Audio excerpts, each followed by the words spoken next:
Another installment of the Around the Ropes podcast. We are back. Hope everybody had a phenomenal New Year's. Hope everybody had a phenomenal Christmas Eve and Christmas Day. Let's get to the crew here because it's a little different tonight, folks. Sort of a reunion, if you want to call it that such. Let's head first up to Boston to Kevin. Kevin, what's going on? Not much. Love the new candle I got. State Love. It's the smell of Massachusetts, which smells like... You know the clam chowder? No, well, oh God, that's gross. In a candle form, like clam chowder on its own is great. In a candle form, that just, not so good. No, it smells like cinnamon rolls. Cinnamon rolls. That's what it smells like, John. Cinnamon rolls. Oh, you're at oh crap! What was the name of that restaurant? That's in the that's always in the mall. That makes the Cinnabons. Cinnabon. Yeah, Cinnabon, which you just said. It's been a long day. As you were trying to go and be like, oh, what's the name of that restaurant? It's kind of like, what's the name of that restaurant with the goofy shit on the walls and mozzarella sticks? Oh, you mean shenanigans? Yeah. Oh God, John. And making his debut. Or return from a certain point of view. Or he no, because Kevin, that other world doesn't exist. Correct. Making his debut, Carl. Carl, what's going on? What's up? Yes, folks, this is a bit of a reunion because if you watched our previous show, the three of us were on a sports show. Feels like an eternity ago. Because it was an eternity ago. Yeah. That was a year ago. Yeah, that's an understatement. But has there been any big stories that have been broken or anything big that's happened in the wrestling world or even in the world since we've been last on air? Before we get into the wrestling world, let's stop right there, bud. We need to turn around and pay our respects to some legends. Well, Carl, you brought that up. That's the first one I wanted to get to. Mm-hmm. A couple of days ago, we lost an icon, a pioneer, if you want to call it, when it comes to the video game world. John Madden. To me, you think of John Madden, you think of Madden, the NFL games. And actually, quick story, there is a thrift, I guess an antique place right by my house where I actually got this microphone I got a lot of my Funko Pops from. They actually had the first Madden game there before EA Sports took it over. Mm-hmm. They were selling it, but they wanted like $40 for it. Should have bought it at the time. I know. If it's still there tomorrow, I may pick it up. But Carl, Johnny, let me ask you this: what movie do you remember him from? The Replacements. Yeah. Replacements. Oh. I know that was for John and not me, but I remember him from The Replacements among there was one everything before else. that. I'll get to me. Okay. Hold on. Before we get to that, let's bring on our other hosts tonight. What's going on, Cy? What's up, guys? How's your holiday season? Oh, it was great. It was great. We're just talking before we get into the wrestling stuff. We're just talking about some of the people who we've lost the last couple of days. Man, I don't want to trump anybody or anything, but death has really been horrible to me this year. In the past week, we've lost 3 people in my family. Oh, jeez. Yeah, like 3 days in a row. Wednesday, Thursday, Friday. Bam, bam, bam. Oof. Yeah. My aunt, my cousin, and my aunt's mother, basically my uncle's mother-in-law.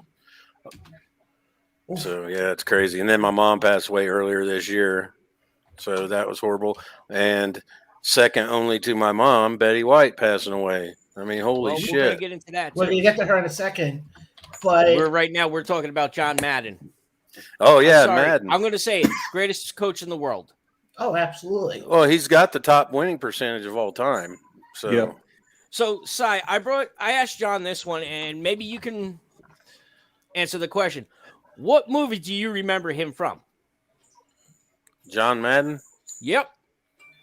Mr. Kevin over here said The Replacements, but there was one movie early that he made. Oh, I can't think of it. Little Yeah. Giants. Oh, yeah, I forgot about that. Unfortunately, I try to forget anything with the term Giants in it. I'm surprised Cam Newton Where they're can't go not to the successful. Giants. But I mean, let's also Kevin turned on that one. let's also just call it what it is, though. He also made a lot of money from the video game. The video Also, game. too, he instructed you on the plays as it's happening. Yeah. He was famous for taking that drawing and making it so that the spectators sitting at home can understand exactly what transpired. Yeah. And I So, mean, in a now way, the new generation layman's probably knows him more from the video game. And that was also the first video game that actually let you call real plays. It wasn't Correct. like, like It say wasn't made Tecmo up. Bowl and these gimmicky plays. These were like real plays you could call real nickel defenses and things like Mhm. that. So that he definitely has he might have more impact on the game than just about anybody. He's definitely on a Mount Rushmore, I'd say. Yes. Well, here's the thing. Sheamus wins. That was on. Who did he face on the pre-show? Cesaro.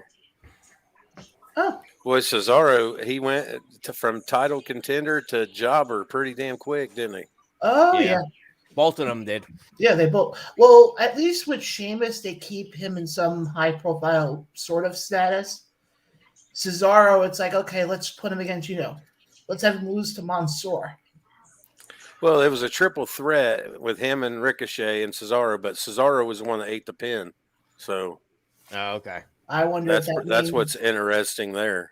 I'll say this right now. If he's been eating the pin a lot lately, I wonder if it means, the writing is on the wall, so to speak. Which that's even crazy because, any other time it'd be, he's going to AEW, but with what Tony Khan just said about having to basically be more discerning about who he signs and stuff. I mean, but don't get me wrong, Cesaro's on the top of the list for everybody. So, absolutely. he might, Believe it me, might be like yeah. We'll get to what old Tony Khan said there, because there's a lot to do with that one. that ruffled. Yeah, I definitely want to get into that one. He's had a hell of a week, ain't he? Some good and some bad, depending on how you look at it. But Kevin, Costa's right with what he just said about Cesaro. They're treating Cesaro like Kofi versus Brock. oh yeah, And Costa's not that's wrong. crazy. He's perfectly right on the money with it. But at least Kofi was able to go back into at least being part of the New Day and having good things to do in main event matches and things like that. Cesaro went from title contender to being meaningless, basically. Basically Actually- a chump. actually, we do have one question that was brought up by one of our listeners. He's one of our more loyal listeners, Andrew. Andrew wants to know: do we think there's going to be any title changes? I think there'll be. I don't at think least so. One.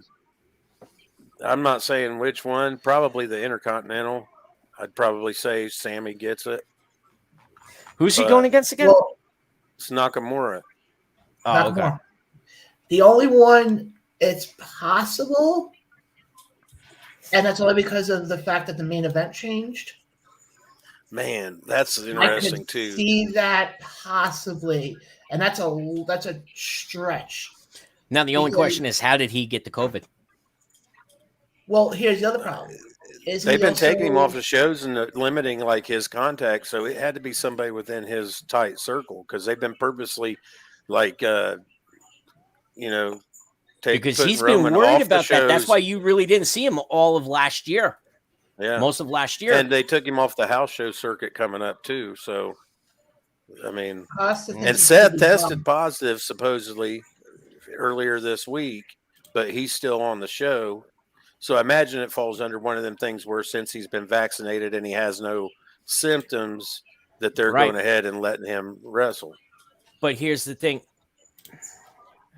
See, with Roman, he's got to watch because even though he's might be fully vaccinated, his immune system is still shot from having the leukemia. and it falls back to the leukemia. I'm not trying to Yep. bring that up as a bad thing. It's the truth. The leukemia messes up the chemo treatments and all that, messes up your entire system. Yep. Yep. It basically breaks down all the defenses and stuff. Yes. So Yeah, I mean, it would probably, with the way the new strain and the way it's the numbers are going back up. I mean, they should maybe consider a vacating the SmackDown title and keeping him off the loop for a few months, because with the way the numbers continue going up. But here's the thing, and a really, how can I put it the right way? The new strain is not deadly. If you're unvaccinated, right now. But hold on, Kev, listen to me. All right. 95% of the hospitalizations that are transpiring in this country right now are unvaccinated American citizens. The booster shots is to help keep you out of the hospitals if you contract COVID. You can still get it. I'm not saying you can't, because I got 3 friends in this entire block of mine that have it. It's just that with the 2 shots and the booster, it's to help keep you out of the hospital. It's almost like having the flu. But where they originally found this variant, within a month it was gone. Yeah. Yeah, in South Africa, there's only it been really started to become prominent. It started to go down. Not to go and get into like real talk, COVID talk, personal talk, but they peaked, and it was about a 3-week. Yeah, we don't want to go into that. It started to go down. Right. You know, but it's like, okay, you're only good for a month. They're saying if you get the flu now, if you get COVID now, it's like having the flu.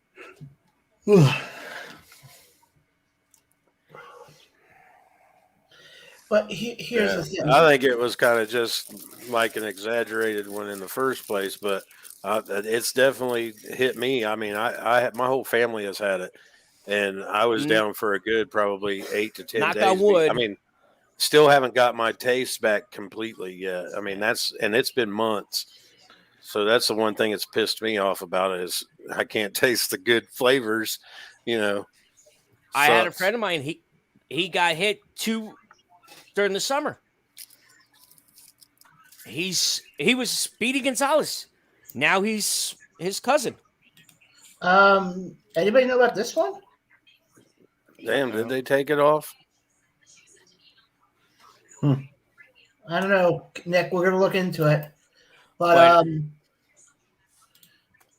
I don't want to get too deep into COVID, and because that's gonna stir up a lot of feathers. Yeah, that'll stir some shit up. If I could though, circle back to our talk about John Madden, because I'm going to go and share my thoughts, and I want to share my thoughts. Sorry, because this show's about me, damn it. So no, like reading that the other day, that was what, Tuesday night, I believe. Yes. I was just about to go and start like playing a video game at home. And all of a sudden I heard my phone go off. I'm like, all right, I might as well go and check this before I dive into Skyrim or something. And oh, wait a minute, what the? Oh, what, him? No, this ain't real. This ain't real life. That's an April Fool's tweet like a couple of months early. So talking to my parents about it, my father started to tear up from it. I mean, he remembers, you know, like for me, it's I've now got 3 celebrity deaths that have hurt quite a bit. You know, there was Eddie Guerrero back in 2005, 2006. No, 2005. I was right the first time. Mm-hmm. There was Robin Williams back in 2014. Yes. That one hurt hard. I think that hit everybody the hardest was his. Yeah. I think that hit me and hard, especially. the next person we would talk about. They're showing And then- Roman's tweet where he pulled out of the match. Yeah. Okay. Talking about testing positive. you know. And by the way, I did find where Sammy and Nakamura is pulled from the show. Nakamura is one of the ones that may have tested positive. Oh, Pulled from all that could lead to something interesting though, because you already lost Roman. It's possible that you lose Nakamura. Do they now extend one of the matches now to cover what would have been for the IC title? Nah. No, I doubt it. It's just crazy because, I mean, if anything, it helps Sammy, though, because he can say, oh, it can feed into his conspiracy theory line. Oh, they didn't want me to have the title, so they came up with this, pulled him from the show, and all that stuff. Yeah, but Kevin, go back to what you were saying before about Yeah, I'm sorry. I didn't mean to. No, it's okay. I'm also, just to let you guys know, a good 5 to 7 seconds behind on my feed. So you went and said that, and I'm like, oh, okay. So I just saw the tweet, and then I looked up. This is going to be a fun night. well, you guys got fucked. that going. I don't. So whatever. Hey, no, it's 5 to 7 seconds. I'm used to streaming TV and streaming live sports, where I'm always a good 5 seconds behind everybody else. I know. Hell, my cable Let's not feed. touch that one. No. I'm not Too touching easy. that Too one. easy. Too easy. Yeah. So, Mr. Kevin. So, can you please No, but continue? with John Madden's death, that hurt quite a bit because that just hearing his voice, the boom, the doink, the different bams he would go and say. It reminds me of going to my grandparents' house when I was younger and being able to go and watch football. That's all you heard was him and Pat Summers. Yeah, him and Pat Summerall. Summerall. That's it. I still remember, and I tweeted this earlier. I still remember to this day, Madden with 121 to go in Super Bowl 36. John Madden saying, "I think what the Patriots are doing is not smart. I think they should sit on the ball and play for overtime." And at the end of it, he got proven wrong, ultimately.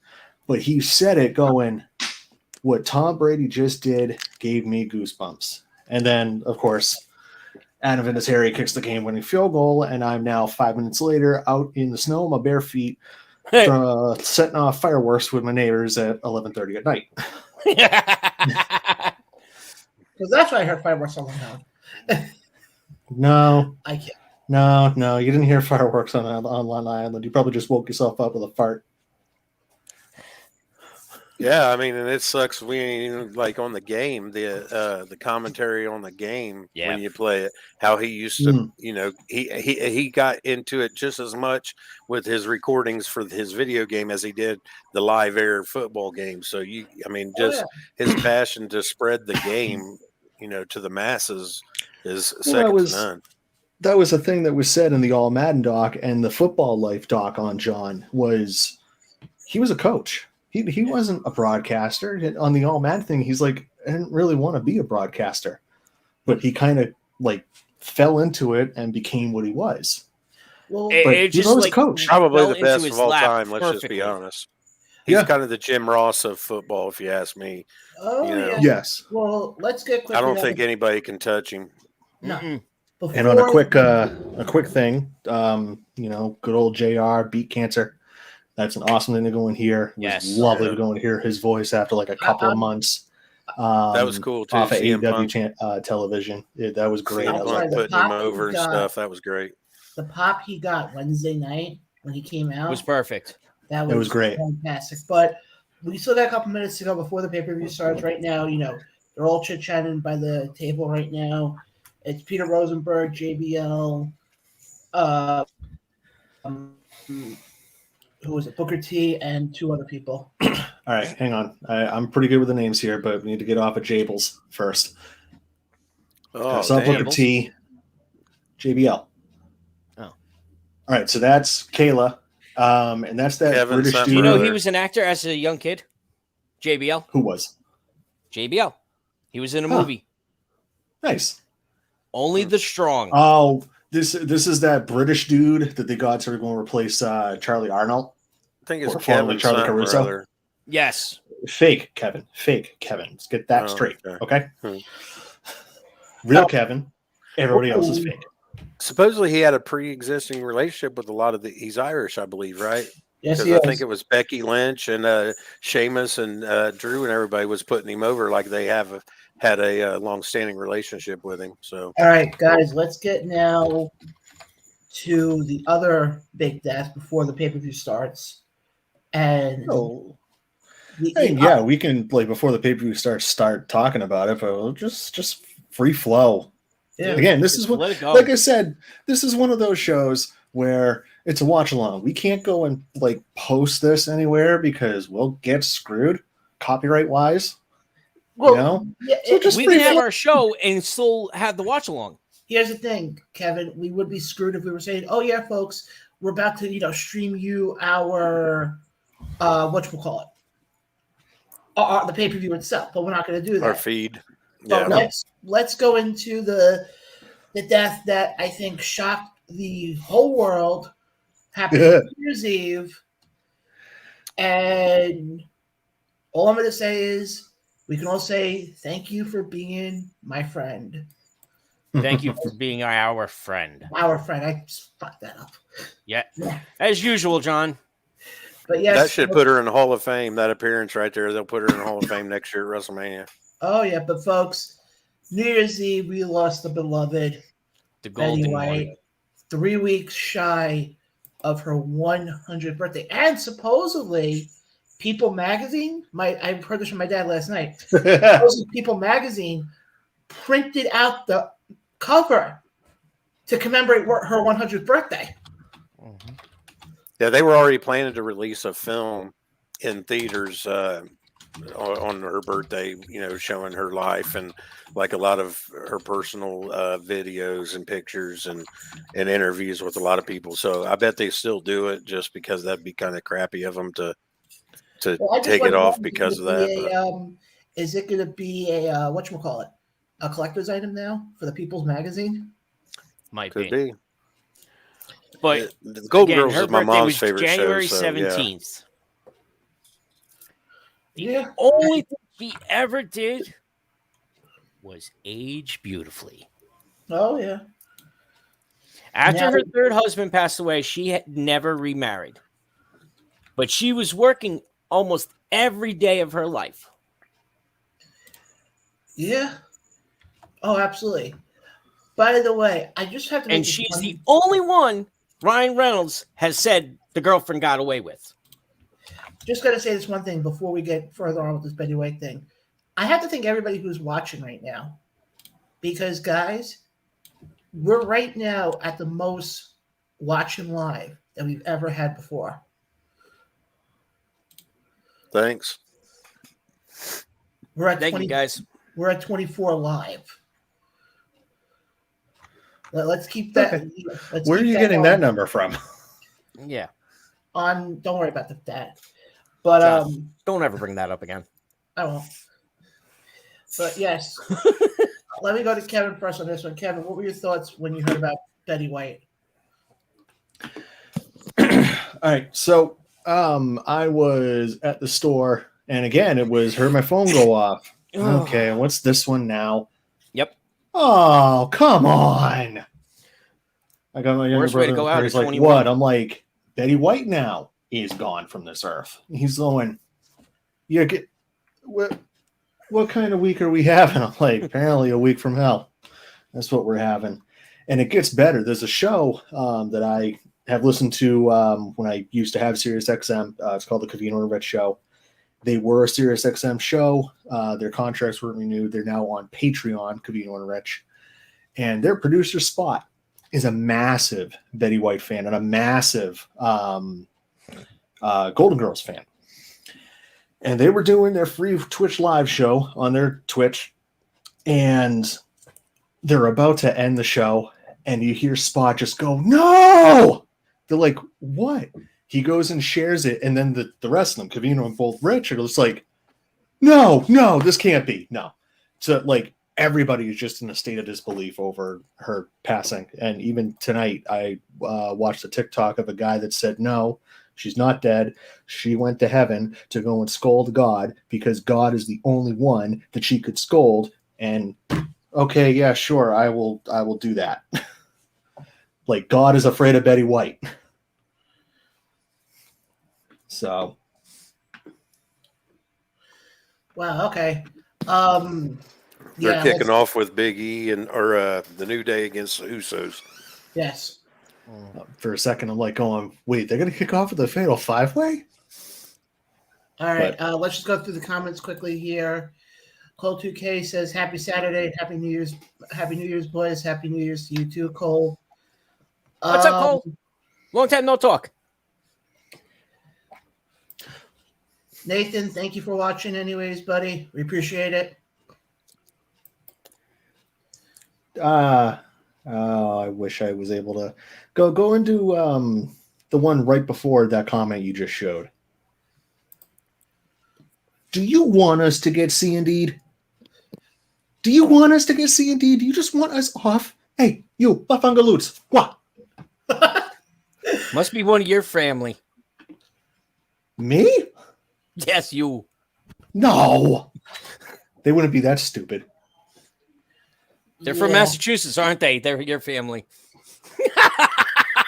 Okay, look, just if they were actually from Massachusetts, we don't claim them. All right? They ain't one of us. They're from the other part of Massachusetts. Kev, remember, my mom's side of the family's from there too. Oh, I know. I remember. Oh, this is going to be a fun show. We pack the can, have it square. Wait a second. Apparently, Peacock's already having problems. Yay! They are? Apparently, they're doing the entire show now in Spanish. Yes! So, I've got English. No, shut up. So, Mine's fine. Yeah, mine's fine. I hear the great Pat McAfee going on and on. So So I'm going to be tapped into Twitter for most of the night. Cultaholic Wrestling at Cultaholic said, Michael Cole says, hashtag WWE Day 1 is a premium live event. Does that make Raw and SmackDown okay live events and house shows meh live events? Huh. Here we go. SmackDown itself's been better than a lot of their pay-per-views lately. Yes, I do apologize about that, folks, but let's move on. Apologize about what? Anyway. If you heard two little barking, you know. Stuff happens on this type of show, bud. Unfortunately, folks who have heard me in the past know that it's not the first time that's happened. For those of you that don't know me very well, I like to pick on John, and I'm trying to be good since this is my first time with you guys. It's all right, bud. You're going to try to be good? Shut up, Kevin. Don't get me started. Is that the key word? Try? Do or do not. There is no try. Yeah, that's a good one. One of the best ones. Another comment we got here coming in from Ray in Massachusetts. I haven't watched anything E-related in a while, and I'm watching this just to see how they navigate the vid issues. Obviously, it's kind of how I feel, Ray. Oh, I also feel like buddy of ours. Yes. Yeah. I also, kind of feel like I'm somewhat having to do this against my will because it's WWE. And since that last round of business transactions, I have gone and said, nope, never again. I am never watching when really it's not really appealing to me right now. What's crazy about him bringing up the COVID thing one person from WWE. One person is what put me over the edge of not watching them anymore. In the latest round. Nope. Keith Lee? Keith Lee. Isn't his They've dropped the ball a lot. I was gonna say there are no compete clauses have to be coming up soon. If you're released, there ain't no. Yeah, there is. Yeah, 90 days. 90 days. 60 No, days there for is. NXT. But what's funny 30, about the not bringing up 60. the COVID thing and all these people testing positive over this past week and stuff is because they also released that press statement saying that they were no longer mandating superstars to be tested, and then all of a sudden all these people are positive tested right after they say they're not going to mandate it.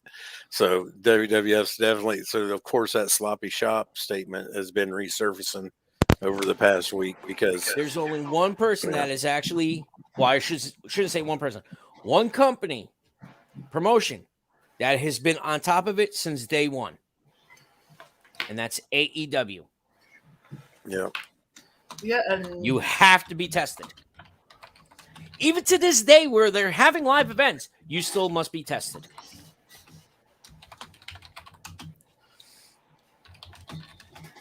Man, this match is going to be great. These two teams know each other so great. So getting back to, unfortunately, the passing of Betty White. hold on, Carl. Before you get to that, just I will. It looks like Nick's. I got like the that one, Nick. version. Oh, Wow. oh. well, Yes, I'm Ray, Ooh. you are lucky. correct Mine's with still your in comment. English. You are correct 100%. Well, hold Yes. on. So No, when when you Malachi began- Black, when No. hang on, when Aleister Black No, John. was cut by the WWE, he was on the main roster, and it's a 90-day no compete clause. But his contract never got updated from NXT, so he had a 30-day, which is what the Yeah. NXT guys have. Yeah. No. Yeah, it was. Yes. No, it wasn't a 30 Yes. day, 60 days. Yeah, it's It a was 30 for 30 NXT. days. It's 30 I'm sorry, for you're right, NXT. 30 days. 30 But and then normally- 90 for main roster. Right. Ugh. but But his was from the original Yeah. when he signed. Yeah. Because usually So, when like- you go from NXT up to the main roster, they give you a new contract. Yeah, or they at least go and update the language so that way it's okay. And Instead of they a 30-day never did. non-compete, it's a 90, and they never did. Yeah. Now, I'm pretty sure that every single recent NXT call up to the Since then. main roster, that WWE legal team went, okay, like fine-tooth comb through every last bit to Well, make sure really, it's John? right. No. Adam Cole's contract, when it expired, it got somebody fired because they didn't notify the uppers that his contract was coming up. And so when it expired, it surprised all the big wigs, and they were like, wait a minute. So one of the guys, I forget his name, but he got fired. Yes. Yep. And that's why him and a Kyle O'Reilly are able to go and sign as quickly as they did with AEW is because their contract expired. So there is no 90-day non-compete. Yeah. If you're And cut by- and released, then you have that 90-day or 30-day if you're in NXT. Yeah. by the way, I was The gonna way, say, the way Adam Mhm. Cole's talking, Johnny Gargano is on his way. So Yes. oh yeah. That's the next rumor to come in. But here's the thing, though. I will say one thing, though. You brought up Kyle O'Reilly before. I'm liking what they're doing with Kyle O'Reilly and Adam Cole. Because if you notice their little backstage thing they had this past week, they mentioned their NXT feud without mentioning NXT. Yeah. And Oh, this I'm was noticing also Uso number one cut his hair. yeah, he also did. for, Still can't tell the difference between each one, but hey, Uso number one cut his hair. I like it. But hold on, here's the other difference, though. Adam Cole left Ring of Honor. What was the last big feud he had in Ring of Honor? Kyle When O'Reilly. the Bullet Club fired him. No, before the Bullet Club. Oh, the Kyle O'Reilly feud, yeah. Yep. What was his last big feud in NXT? Mhm. Kyle O'Reilly. Very, very interesting that in his Hmm. two exits from both companies, he's feuded with the exact same guy. That has debuted with him in the other companies. Yeah. Yeah. Hey, do you see Nick bringing this up? Who will be the next wrestler to get amazing WWE new name? You guys did see that now they are literally Renaming Seth adding Rollins. Seth Rollins and adding the freaking to his name. So now every time they talk about him, they're going to say Seth freaking Rollins. Yeah. He even kind of made fun of it on his Twitter, and he was like, "Yes, it says that on my birth certificate." Hey, So it could be worse. He could be Keith Bearcat Lee again. oh Jesus, He was he even very put a good tweet in out the this independent week. shows. Well, I was Yeah, going to Keith say, Lee, he's I haven't even heard his name being linked to any independent shows coming up. There's No, of course, there's rumors everywhere. It's dirt sheet writing and all that, but there's apparently rumors that he wasn't well received backstage. Now, whether that's just trying to go and knock his stock before he shows up or not. Oh, what a kick! Damn. yeah. There's a lot of scuttlebutt about how the WWF says that about you once you're gone. Is that's one of their ways of destroying your reputation for other companies? Is that Yeah. you were difficult to work with while you was there? But then I have to say, you give me half the shit that WWE tries to give these people, and I would be pretty hard to work with too. The worst of all, besides the Keith Bearcat Lee bullcrap, was the revival stuff. They were trying to put them in like neon, like like rave type get up, with glow sticks and the whole nine. And I was like, you gotta be kidding me. These two are supposed to be pitched as badass, old school dudes, and you're trying to put new millennial style stuff on them. That just, it's ridiculous. Look at Cassie Lee and Jessica Kay. Right? They go to Impact. They went to Impact. They became the tag champs. They're actually got more of an opportunity there than they ever did with the WWE. They've got a hell of a podcast too. Oh yeah, they do. Yeah. I just want to bring up this one question because it seems like this has been a recurring question in the comments. I don't want to share it so quick until you guys, or if you guys are seeing what the comment I'm seeing right now. But folks, we're not. I'm just going to say this right now. We're not showing the pay-per-view on here. You come here, you're watching our reactions to the pay-per-view. We can't show you the pay-per-view. Please get that through your head. Damn. Sorry for that small PSA, but move on. Xavier Woods is on fire. Here's the funny thing: you look at a team like New Day and the Usos. Doesn't matter if they get told 10 minutes beforehand. To me, these two teams have such great chemistry together. They can. Yeah. They're pros. You know what I mean? Actually, hold on, John. I'm just thinking about releases. Okay, releases that just happened. I could see one coming back to wrestling in 90 days. Somebody that was released basically got sent home from a show. Jeff Hardy. Thank you. Yeah, we've talked about that on our show where we think, well, me and Kevin have put forth the idea that he did that shit on purpose to get out of his contract. You put forth the idea. I went along with it and semi-agreed. Yes. Continue. Okay. Yes. Okay. Then I'll take all the credit. Thank you. And when you look at all the things that have happened since the release, it kind of confirms to me that he's already going out on tour with his band and doing concerts and stuff, and he's already been in Matt's videos on his YouTube channel where they're laughing and joking about the incident and teasing brother Nero and all that stuff. So the fact that he looks great, doesn't look like he's been doing any thing like he used to. You used to be able to tell that he was he was on something, or that he had been on something. He always had that look, that just look where it looks like you have nothing there. You know what I mean? Like you're drained of everything that's within you. But he looks happy. He doesn't look, like anything's wrong. He's laughing. He's joking about the thing. So to me, he did that so that he could go to AEW because he knows that he's only got a little bit of time left. The reunion, the final reunion for the Hardys wasn't going to happen in WWE. It's going to happen in AEW. And the only way to get out of his contract, which I guess he still had another year or two on it, is for him to do something to get out of the contract. And Matt kind of premeditated it all, or precognition, if you will, by saying like a week before this happened, somebody asked him, or at Jeff, I mean, somebody asked him about a reunion, and he said, well, it's not going to probably happen in this company, but it'll happen somewhere, so keep your eyes out. And then literally a week later, all that happened. All the So hell to broke me- loose. To me, he did that on purpose.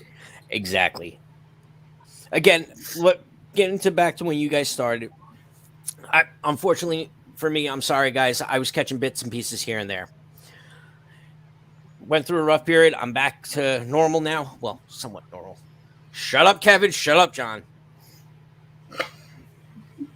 I'm professional. Kevin.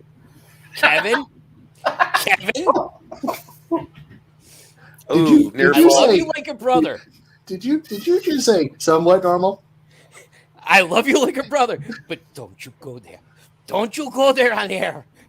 You probably could have just stopped talking, and this would have been so much smoother. Instead, you said somewhat normal.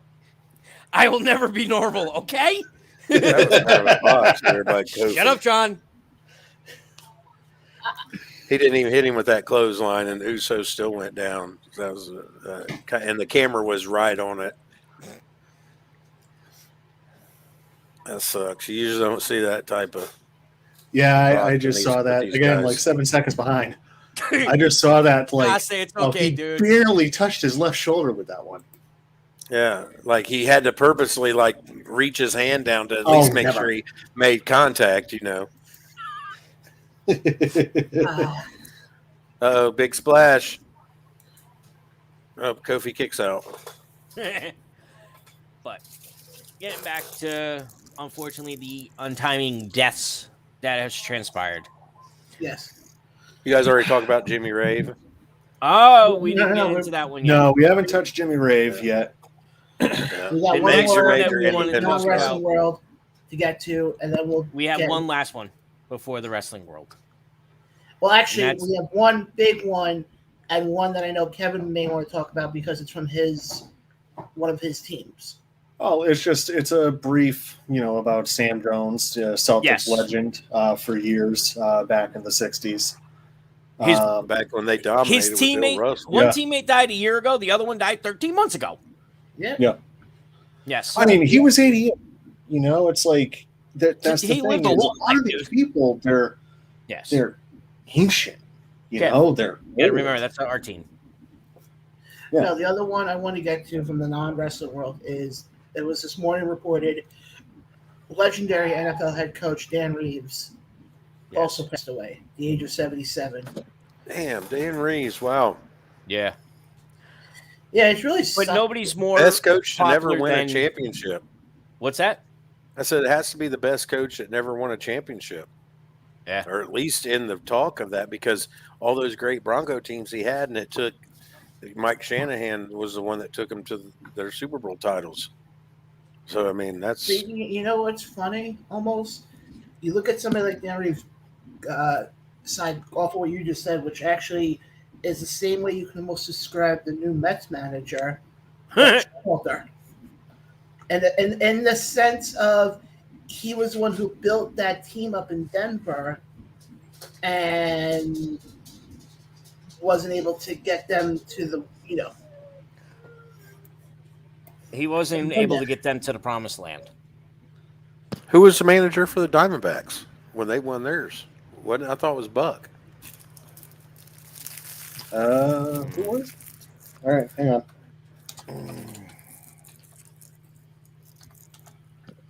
I love how Google gives me 2 when I put in Arizona DI, Arizona Diamondbacks, and Arizona Dispensary. You need Man, the this dispensary. match has had so many near falls in it. Mass has plenty of dispensaries near me. I'm good. I'm coming up by you.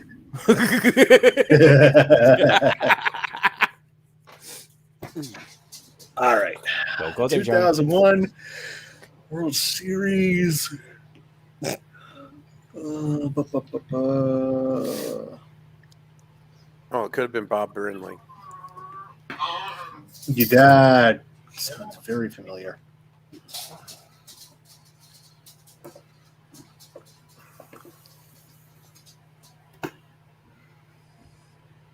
I was gonna see. Wait. Yep, Bob Brindley. Bob Brindley, yeah, that came to my mind after I said it. But Buck's been in a lot of situations where they won right after him, though. Like he's the guy that like gets the team ready to win, and then they bring somebody else in that ultimately takes them to the championship. It's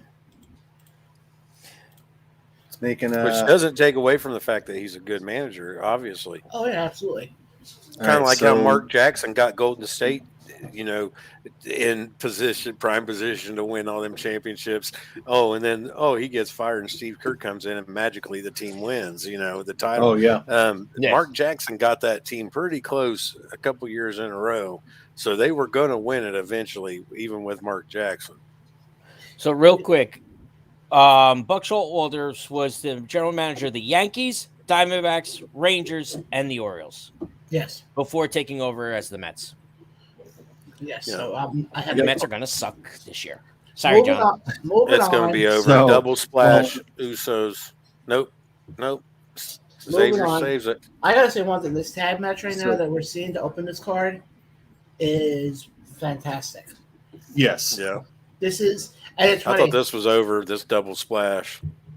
Okay. Yes, you're ahead of me a little bit because they're about to do the double splash right now. Am I They really? just did the double splash. See, that's weird. King We're both Annie on would Peacock, yet we're both at different points. That's just crazy. Well, I'm going to say something this side. We were on with another group at one point, and we had that problem where you could be on one streaming at the same. We're all on the same time, and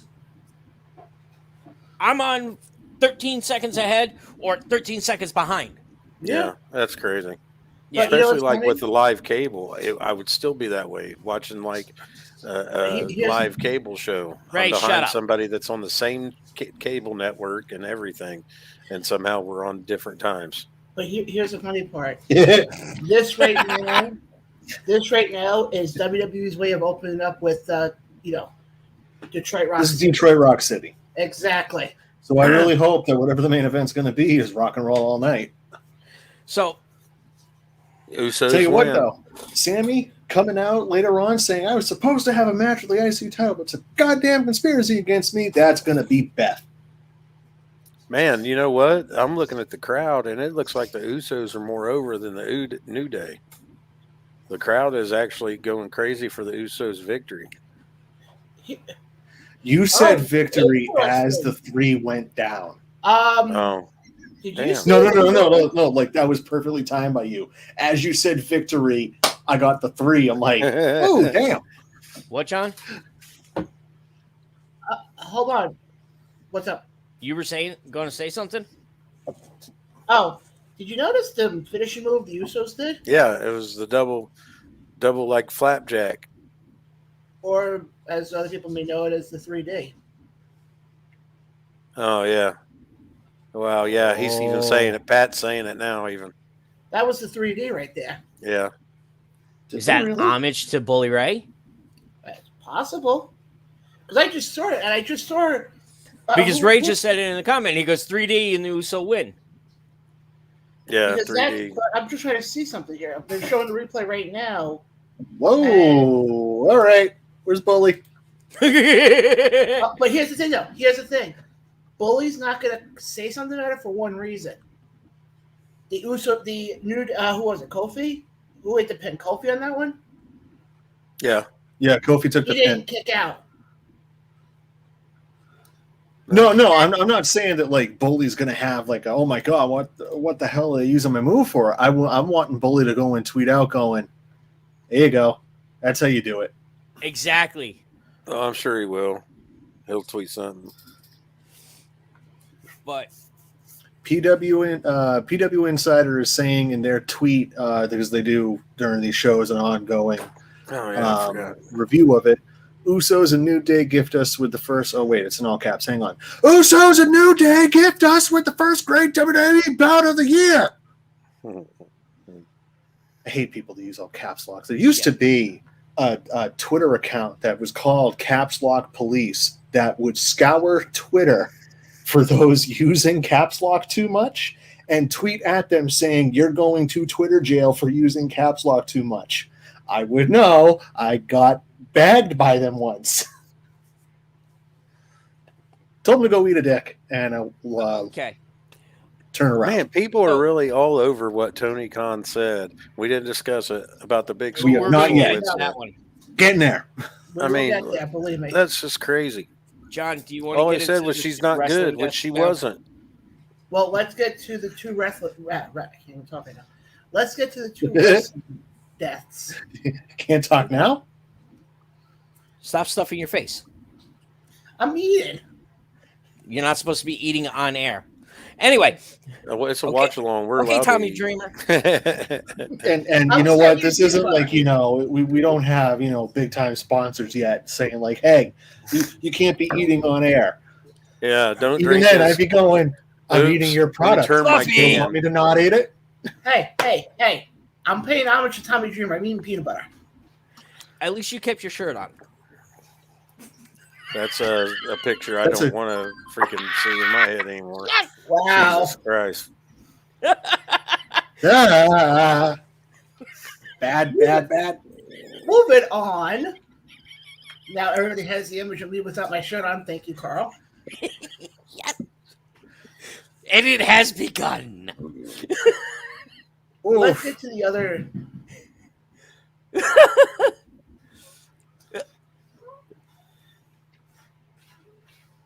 Yeah, exactly. I don't have one. You want to supply John me one? Cena. John Cena at the same time I did. Yeah. Yeah, I get that. That's inside baseball there. Yeah, that's an inside. I have a baseball. green screen.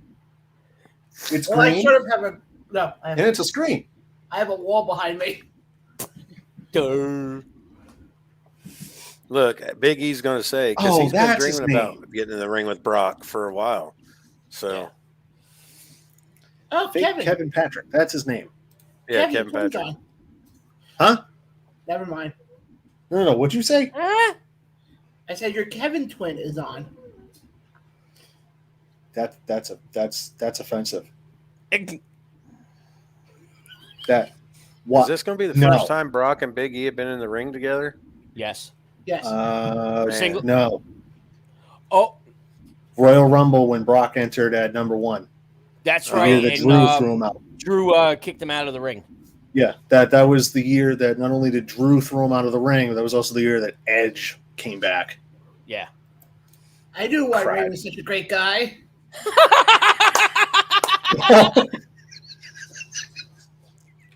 Gosh.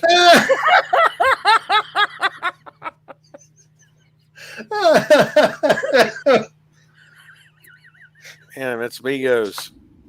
Wow. They sure are trying to get a lot of clout, ain't they, with the hip hop community. I mean, if it ain't Cardi B, it's Migos, it's Bad Bunny, it's it's all a bunch of hip hop guys nowadays. Used to it was the heavy metal bands. Raw would show up with like, pop music and hip hop Lemmy and have his become. Guys. Oh yeah, like pop music and Okay. hip hop have Maybe I'm definitely about to show become my age the here. bigger stuff. Maybe I'm about to show my age here. Carrie Carrie Underwood's not Underwood. going to be at the next pay per view. They're not going down the country road because then they're never Hold on. coming out of it. Hold on. Who's Migos? They're rap group, one of the top ones out there. They're especially known for like their guest starring on other people's singles. Oh. Ain't one of them married to Cardi B? I don't know. Okay. Wow. Alexa, Okay. is one of Migos married to Cardi B? Yeah, I think we're Hold talking on. one of them. That answers the question. Gotcha. Oh. Okay. This is WWE's way of connecting to the mainstream media. Offset. I like yeah. Colt's comment. What's funny is they're trying to lag onto all these hip hop acts, but yet they fired their own hip hop act. Look at the comment. Hit Row. So Yeah, I saw Cole's comment. Okay, Cy, you a Yankees fan? no, I'm a Cubs fan. Okay, good. That's even better. I mean, well, for shows to it would have been fun if you were a Yankees fan, because then me and Carl would have just that. That would have been like a double team. Yeah, that's right, Nick. The You Cubs, suck. Thank you, the Nick. Cubs and Boston are kind of, in my mind, kind of almost one and the same. Yeah. Like for the years that Boston didn't win it and they were close, I was cheering for Boston to win it every time. Yeah. And eventually they did, and then the Cubs did by taking Theo from Boston, and Well, him building Theo the was Cubs. gone from Boston for a while before he landed with the Cubs. Yeah, but I mean, he brought that ideal, that way of building the system and stuff from what he had in Boston, though. Yeah. And he brought John Lester. So Yes. We're about to have a promo now. And Only David because Ross. John Henry said, "Yeah, you know what? You're only worth this to us, even though he won you like 2 World Series championships. You Yeah. bag of dicks." Yeah, the way they did Terry Francona was ridiculous. Now apparently we're getting a promo Fuck it back in time. from. That's why I'm moving on with the conversation. From Corbin at Moss. Yeah, I mean, wow. Moss is just ridiculous. I'm sorry. Corbin to me looks like the really confused uncle who forgot he was going to a wrestling event tonight, but then also realized he had his nephew's birthday this afternoon. Yeah. Okay, we actually do have a question coming in. Moss is not going to be That Drew one, McIntyre. to be honest with you, I hope so, Andrew. I really do. I do. We've been pulling for Liv on this show for a long time, even when we were on the other one. I mean, we've been pulling for Liv and upset how they've done her, but I still don't see him pulling the trigger, to be honest. They're WWE, man. Here's my prediction. I think if they do it at all, not that if they do it all, because I think they will, I think they do it at Mania. Build it up. Have some Fugazi finish tonight. Have a wonky finish. Go to Royal Rumble. Have another wonky Rumble no. finish. Really? They're subjecting McIntyre to face Corbin? What? It's Madcap Moss is facing McIntyre, I thought. This is probably their Madcap way Moss. I can't believe I just called him that. this must be their way of replacing Nakamura and Sammy. I thought they had this match as part of the card for a little while. Yeah, I thought this was already on the Costa, card. I'm going to say, I'm sorry, dude. I disagree with you. She's ready. She is 100% ready. Oh, yeah, I think But here's the thing. And I can tell you this much WWF right now, teases right here giving us on what air. we want. And If then they she don't. wins, my hometown is going to go ape shit. But here's my thing. She's from my hometown. But here's my thing. I think you build it up. You can even build it up through the Rumble. Have her win the Rumble. I predict Ronda's coming back and will win the Rumble. The female Rumble. No. I don't No. think Drew, I honestly think that's what you they're are gonna not do. a man. You should have had that flame from And the we'll other have her and three Becky at turnbuckles. WrestleMania. Come on to you. Oh, well, that's a shame. I'm totally not a fan of Moss. I haven't been. Like when they had him turn on damn it, what was his name? Another one that's gone. The one that was with Gronkowski, dang it. And Zack Mojo. Ryder. Mojo. When they had him stab his turn on Mojo, I was like, why? You know what I mean?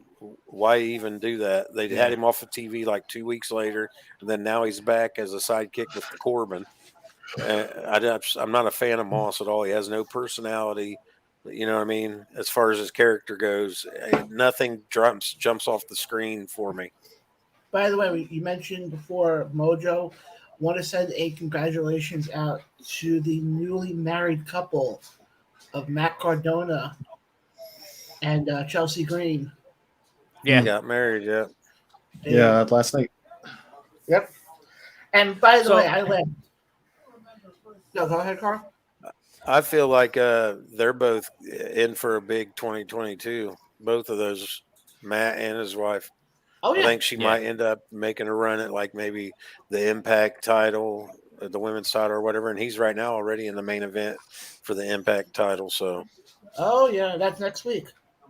Yeah.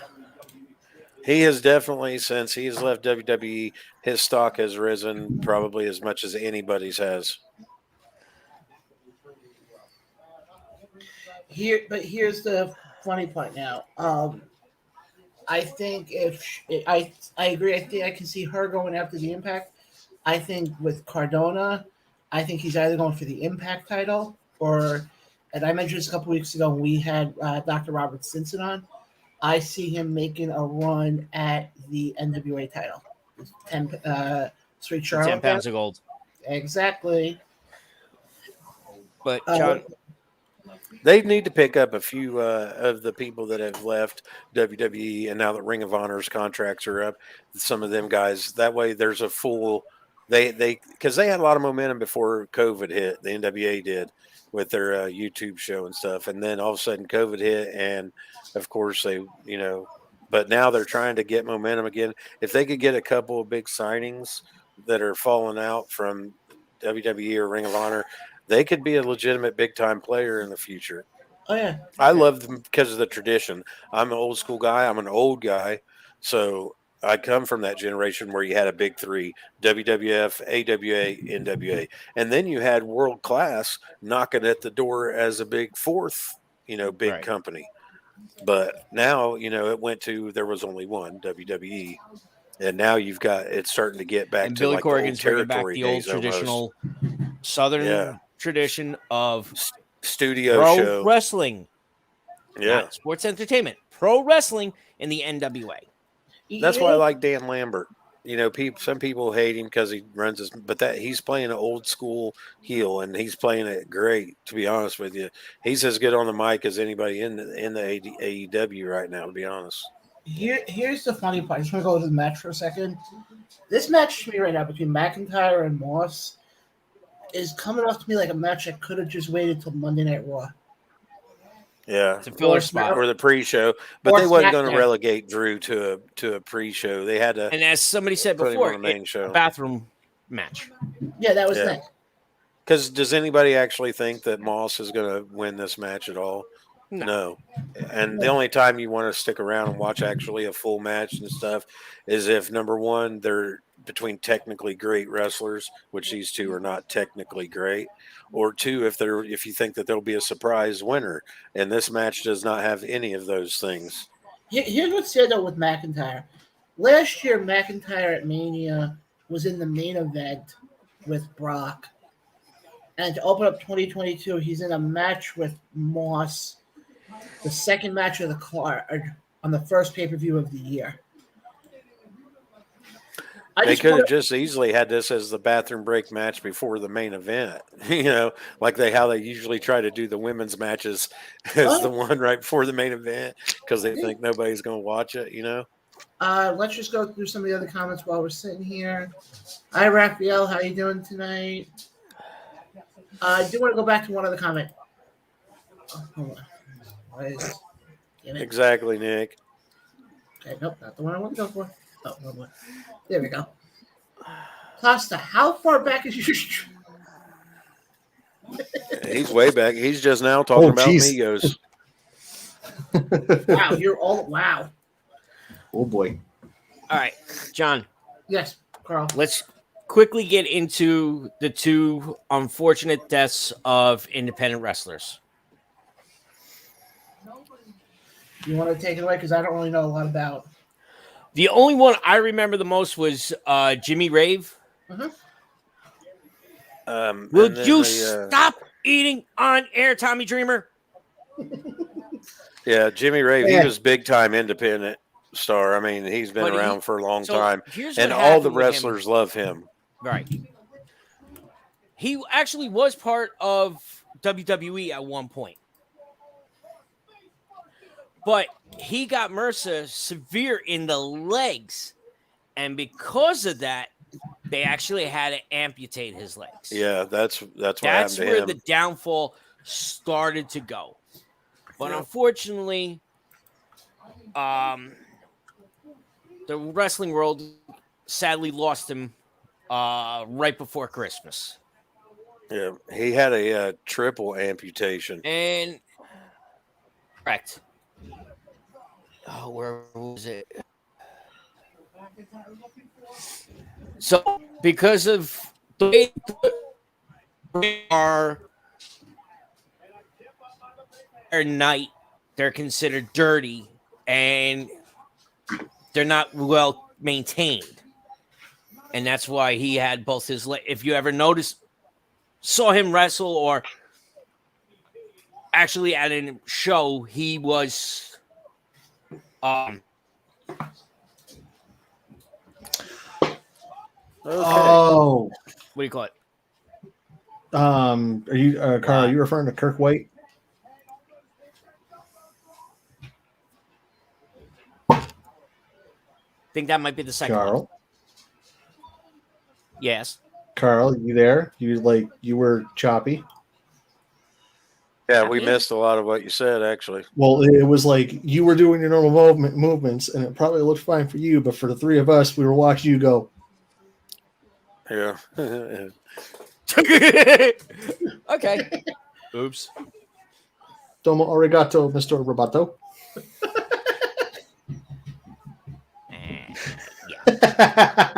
I love that. And I got John to Jimmy break Ray's a little. last interview he did with Chris Jericho is where he explained why he lost his legs. But again, sadly, right before Christmas, we lost Jimmy. Marcus Crane. He was in GCW, and he was Yes. actually a former champion. Yes. He was only the other one. 33 and suffered a Right. brain injury and has been dealing with stuff since then. I mean, again, people can bring that up about the dangers of pro wrestling when most people think that pro wrestling has no danger because it's scripted and, it shouldn't be considered a sport and all this crap. Well, I bring to you how many wrestlers have had head injuries, neck injuries, shoulders, knees, and had to retire from. I mean, we've watched Triple H tear both his quads in one match. Yep. Vince McMahon just ran into the ring and tore his shit. Sid Vicious breaking his leg, just jumping off the rope and landing on his feet. So there's just as much risk of danger and health, which you can actually still see on. I don't blame Sid at all for that injury. They went and told him, "Yeah, you should go and do a top rope jumping big boot."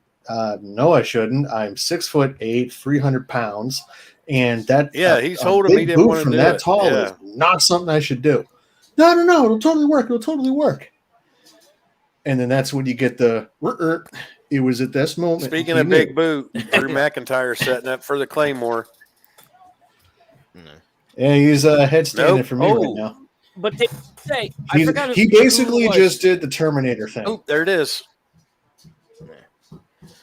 They basically came out and said, yes, it is not scripted,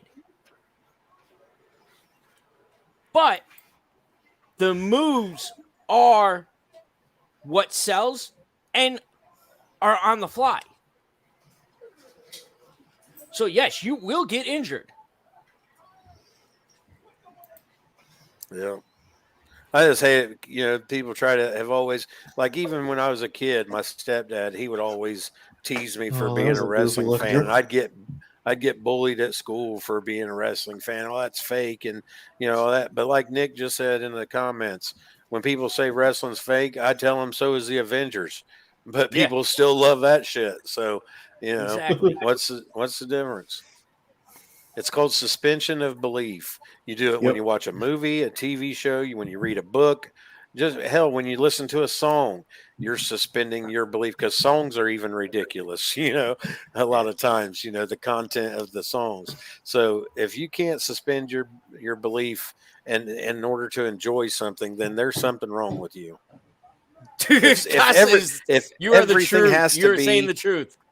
Yeah. If everything has to be like him, like perfectly real and seem real and everything, then shut your TV off and just go look out your window because that's, you know what I mean? Why watch television then? I just remember this wasn't me. This was another friend of mine in high school who, was told, "Oh, hey, wrestling's fake, right?" And without skipping a beat, he looks at the kid who told him wrestling's fake and went, "Yeah, I know. It's probably about as fake as the orgasm your girlfriend gives you." Oh, Yeah. Well, I used to put when people would talk smack, I'd be like, "Okay, let me go ahead and put you in a full Nelson," because Billy Jack Haynes in the full Nelson was big back when I was young. So I'd be like, "Let me put you in a full Nelson. Let me put you in a figure four." I'd put them in a figure four, and they'd be crying. Figure four is one of the most legit moves in professional wrestling. yep. I mean, and so is the full Nelson. And in amateur wrestling, I was always taught to use a half Nelson, and that would hurt people. They imagine a full Nelson. So, or the chicken wing. Here's the funny thing. I felt plenty of wrestling moves when I was younger. I used to get Exactly. German suplex by one of my cousins. Hold on, I it's put funny. my brother to sleep with a legitimate sleeper hold one time. Thought I killed him. Started crying, and I thought I just killed my brother and everything. And he ended up coming to. It was just a choke out, basically. But I thought I killed the poor dude. Here's the funny thing, though. If you go based off what Nick just said, he said to me, I always said wrestling is my male soap opera. That's all it He's is. right. I've said that for years, and especially in my house. My mom's a diehard We General have all their Hospital. soap operas like General Hospital and all that. And we have wrestling. Exactly. These are my soaps. These are my soaps. Leave me alone. Or like a variety show. This is kind of like Saturday Night Live with sports. But here's the thing also. Or better yet, John, if you go back up, Costa even said it. Look at his comment. People who are saying that wrestling is fake. There you go. Yeah, exactly. Oh, we're getting heel Kevin Owens now. He's pissed that Brock's in the match. I know. Well, when I think that Sarah Shriver, she came up, he goes, "God, can't I sulk in peace?" Yeah. But here's God, the he's thing, precious. He needs to retire with the WWE. It's awesome. But here's the thing, though. You look at it. I mean, I'll be honest. Oh shit! He just called Sammy his soulmate. He said, "Did you see what Brock has done to my soulmate, Sami Zayn?" But here's the thing, though. One of the reasons I fell out of wrestling originally was because I had so many people who said it's fake, it's fake, it's fake. Yeah. And that's ultimately why I fell out of it for almost 10 Wow. You want to years. actually know what got me back into wrestling? Look at the icon on screen. What? Seth freaking Rollins. They've already changed it as far as his little logo and stuff too. But here's what got me back into wrestling. I was asked to go to an independent show. I'm like, yeah, sure, why not? It's a night out. I got nothing better to do. That night got me back into wrestling. Was it a small show or? Yeah. It was a small independent show. There had to be at least maybe 50 people. Man, Nice. I love these video packages when they show the people that have been wrestling fans their entire life, like Seth Rollins, shows him as a child. He wanted to do this from the time he was a kid. Those are the ones I gravitate to because those are the ones that I can buy into. I can believe this is real because they've wanted it their whole life. Like Liv Morgan, they show her actually, John, when she was a kid, Yeah. This conversation here kind of leads me into something that needs to be brought out on this show. Well, I'm gonna stop eating. I kind of wanted to bounce off of that whole getting back into wrestling since there was a point that I even got out of wrestling. My reasoning for it, though, was I grew up watching WWE and TNA, and I didn't really branch out too far. So when TNA, just I couldn't find, I couldn't find them on TV anymore. Like they finally were off of a network or they were on Spike TV and I didn't get it at the time. And then when WWE went PG, that was when I started to slip out. I was into the shows. I was also doing college at the time. So I was in college for journalism and communication. So I was doing sports reporting. I was really into the sports stuff that you couldn't tell from the shows we've done in the past.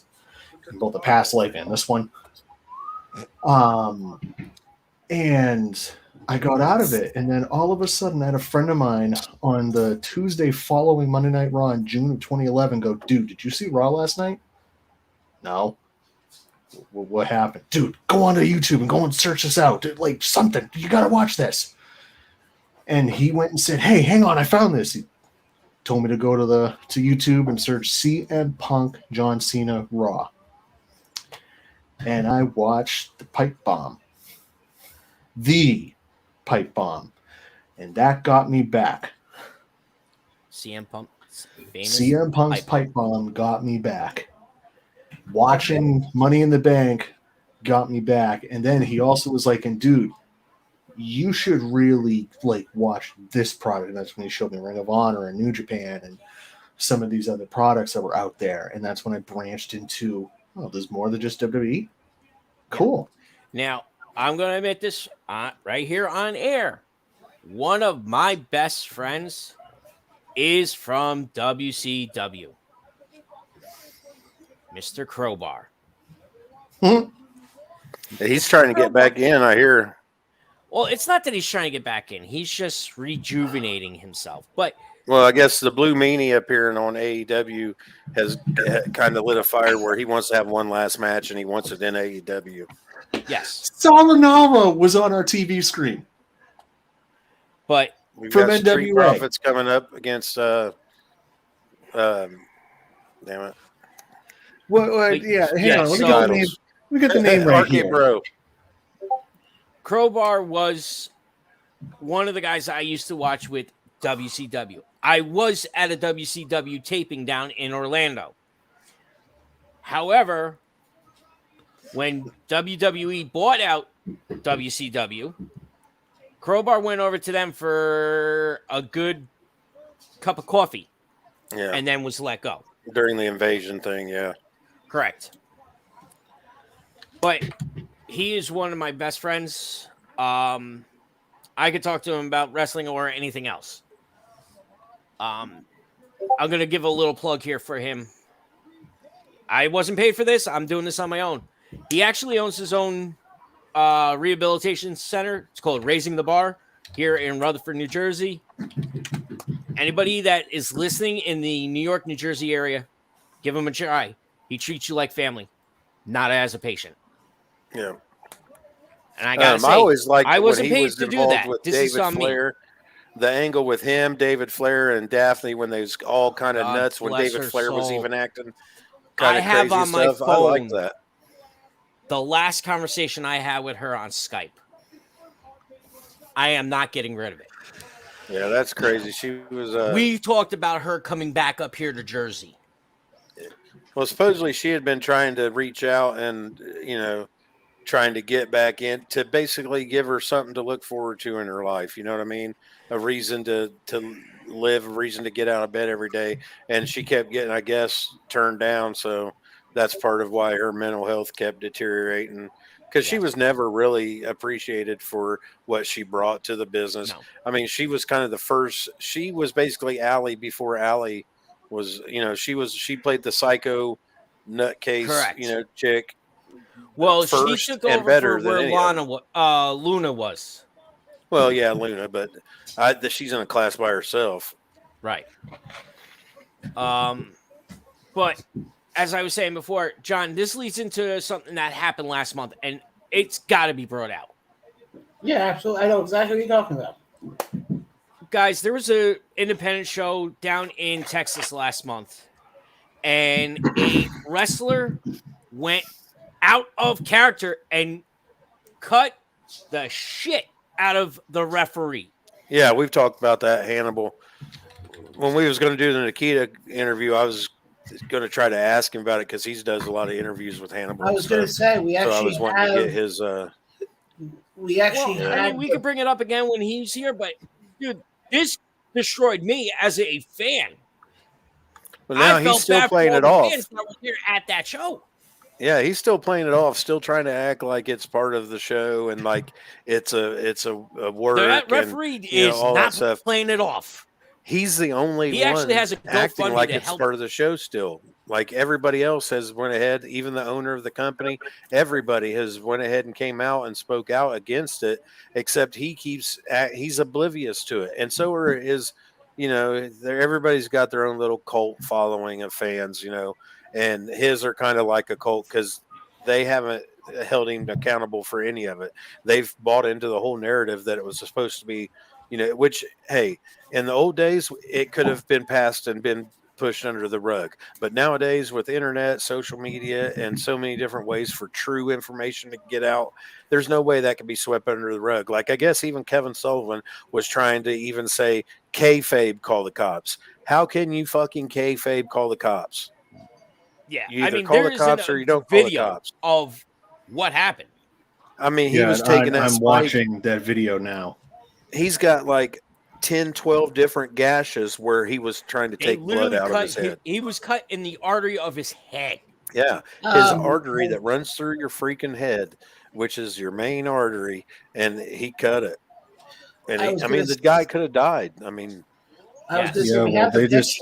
they're dragging the ref. Like I'm watching the video of the incident now. They're dragging the ref out, and you can see like the streak of blood. Yep.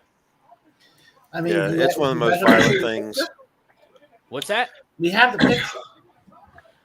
I mean, it's up to you guys if you want to post that picture. No, I'm just saying I can post it quickly. I just want to give a viewer discretion now. No. Okay.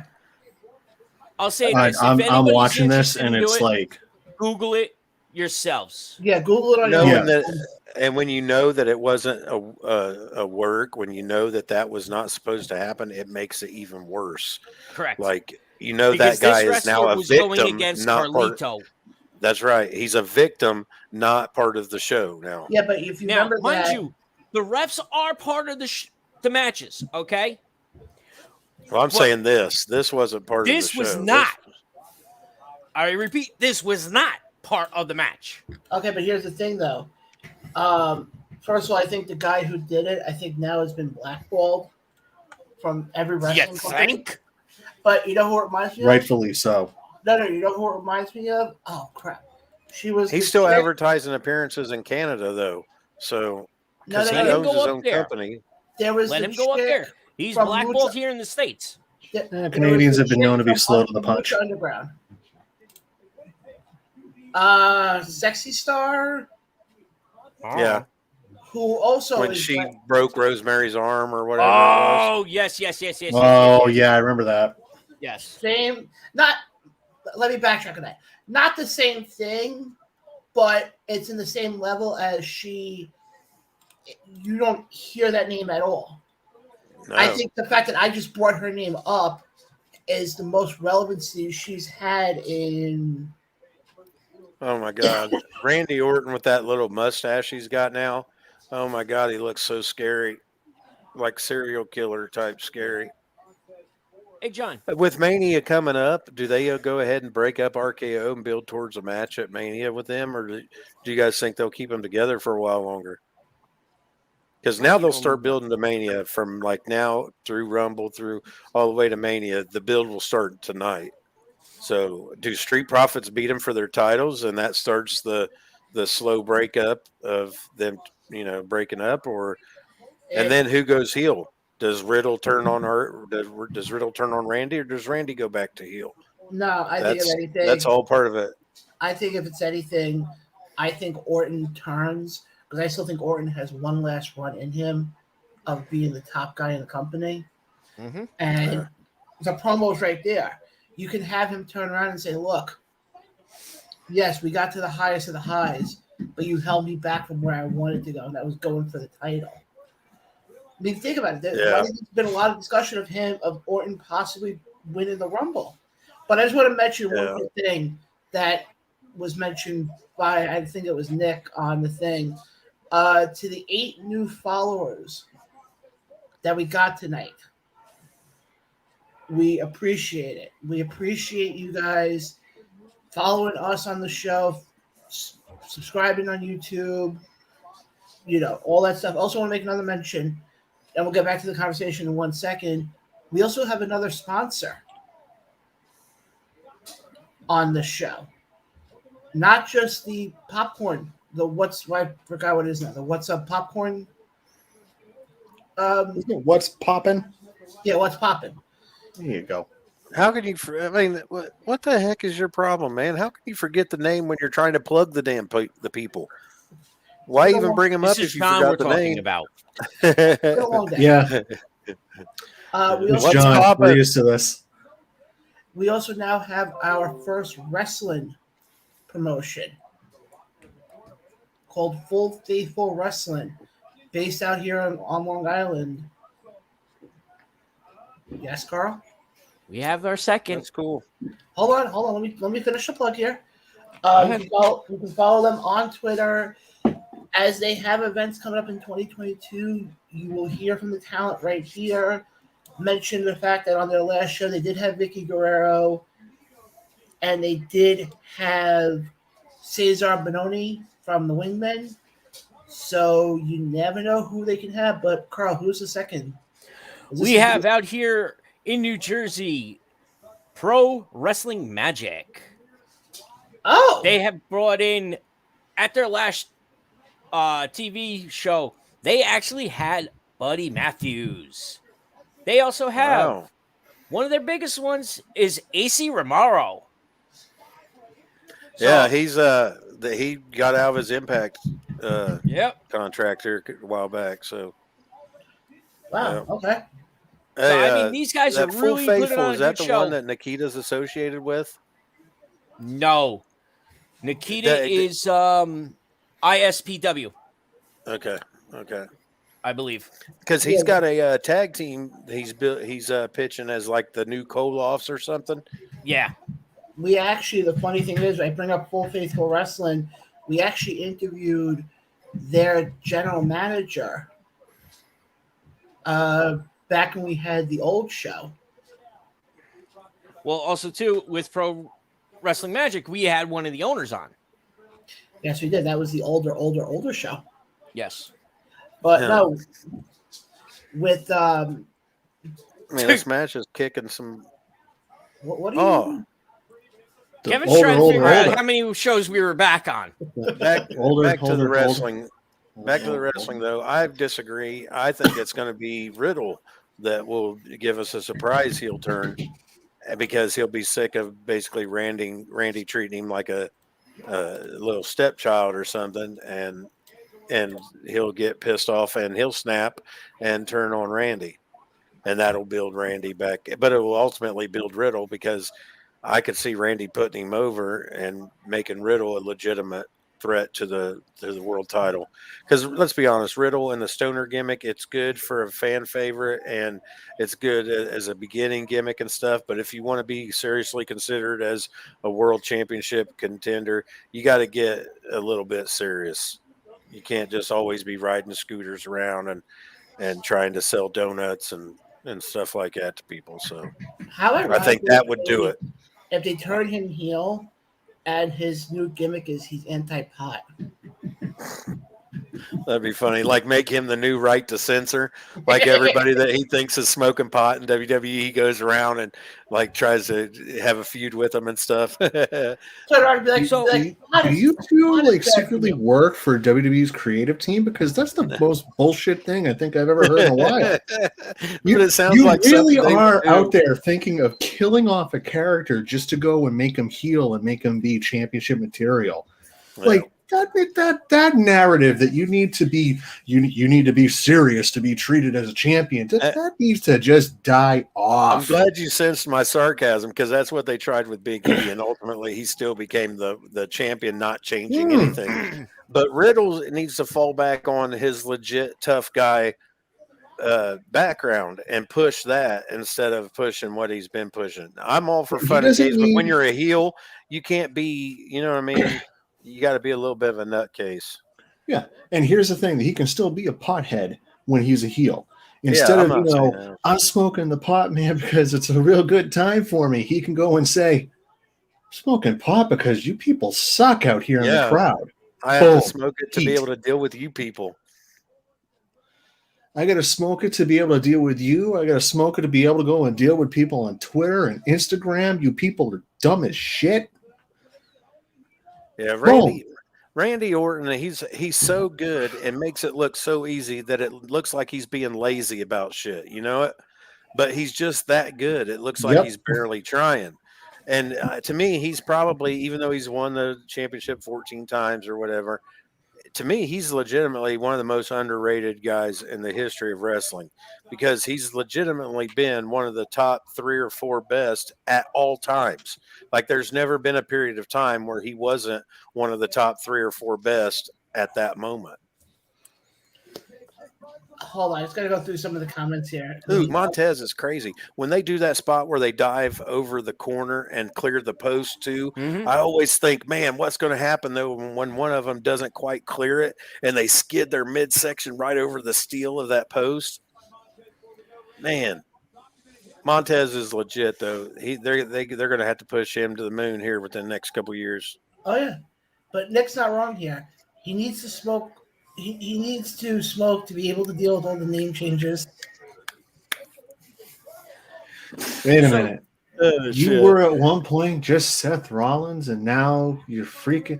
Oh man, I need to go and smoke. Wait a minute, I thought you was a Steiner. Weird. I thought you was a Steiner. Now your name's Braun Breaker. What are you talking about? Your name's not Tommy End. You bring up NXT. This is a match we have coming up Tuesday night, guys. Riddle and MSK versus Imperium. Yeah. Hey, all I'm going to say is this: Walter and Riddle. Oof. That RKO wins, and they just give each other thumbs up. Hold on. Well, you're going to have the Treehouse show back up. Maybe they don't break up after all for a while, because that right there look like they're starting to actually really, really get into being a team. Even Randy's reactions, but that could be part of it too. Randy will probably finally buy into the idea that they're a team, and then that's when Riddle will turn. You know what I mean? Okay, man, this ain't Randy though. He's inviting Migos into the ring, and the old Randy Orton would have just went ahead and arcade all 3 of them guys and left them laying in the middle of the ring. But now he's in there hugging them, slapping 5s with them. Come on, Randy. Carl, what were you gonna say? You guys have heard of 80s WrestleCon, right? Yeah. Okay, so that's being held here in Jersey. The guy that owns that, his name's Tommy Fierro, and he also owns the Wrestling Collectors. However, that's he coming also up soon, owns, right? Huh? It's coming up soon, right? Yes. But he also owns ISWP Wrestling. Now, here's a big card for you guys. Their champion is the superstar Danny Morrison, formerly ECW's Danny Doring. And he is defending his title this month, against Bull James. Next month, February 18th, he's defending it against Scotty 2 Hotty. Yeah, he just got out of his producer's contract last week or something, I think. And in March, he's defending it against Nunzio. In April, he's defending it against Stinsky. Snitsky, really? Yes. But damn, it's not his fault he's doing it. Slam. I mean, okay, let me go back to the 14th of January here in Totowa, New Jersey. They're bringing in WWE Hall of Famer, the Mouth, Jimmy the Heart, Mouth of the South. Yeah, thank you. I was about to say, no. Yeah, Mouth of the South. Get it right. Hey, my brain kind of quit for a minute when he said it like that. I was like, wait, what? Huh? Did I hear that right? So no, you said the you mouth. have Danny Morrison with Maven going up against Bull James for the heavyweight championship. With Maven? Maven as his guide. Okay, I'm like, because I'm pretty sure that Maven doesn't wrestle anymore. Oh, by the way, you guys know they're bringing that bullcrap back, right? Tough enough. Yeah. Yeah, I think we talked about that last show, but yeah. But here you go. Here's a good one for you. Nikos Raskos, whatever his name is, versus AEW. Ooh, who is she? Matt Sydal for the ISWP Tri-State Championship. Then We you have got a the backstage triple- brawl. Baron Corbin fighting off Madcap or McIntyre fighting off Madcap and Corbin. So you really are ahead of us. Yeah. Now How? you have the triple threat tag team match to crown the tag team champions. It is the Now versus the Winners Club versus LSG and Cheeseburger. Cheeseburger. He's Then still you one of the have craziest. one of the greatest match you're going to see. Crowbar versus Sean Donovan. Sean Donovan has been on previous shows with me and John. Mm-hmm. I believe, Kevin, you were on one of them. What? No, he wasn't. I know what show you're talking about. Okay. But Sean Donovan has been on the show with me and John before. Hopefully we'll He have him on brings again. old school wrestling back. Drew McIntyre's having a heart attack on the screen. Wait, what? Legitimate heart attack. Legitimate heart attack. Anyway, they basically jumped him and shocked him, and so now he's like holding his chest, and he's being treated like he's having a heart attack. But So then also too on this card, you have the Vicious Vicky defending her women's championship versus the Notorious Mimi, who has been on AEW Dark. Then you have HC Loke versus Track. Don't know who that is. And you have Justin Carano versus Rick Recon. Now, if we skip all the way up to the 18th of February, this is where it gets interesting. And Johnny, you might actually like this one. They are bringing in a special person for that show. New York Mets legend and former manager is making a special guest at Grand Slam. Bobby Valentine.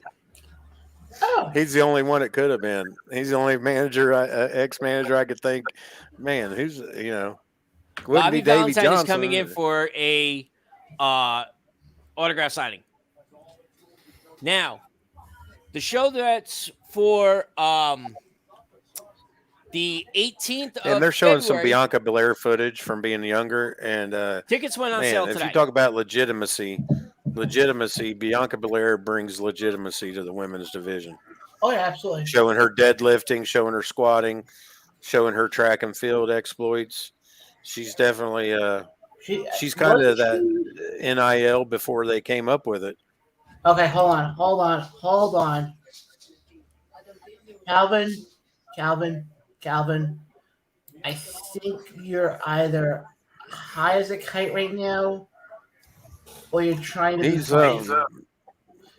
Calvin trolls sometimes though. Sometimes Oh, I he know. says that stuff just to get a reaction out of people. I know. Folks, this comment is why you don't do meth. All right. So, John, do you want to get to the other big news that happened this week?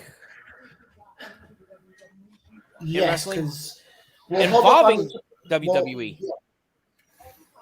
Yes, we're going to hold up on Tony Khan stuff a little bit later. A couple days ago, we saw that WWE came to terms on the release of Tony Storm.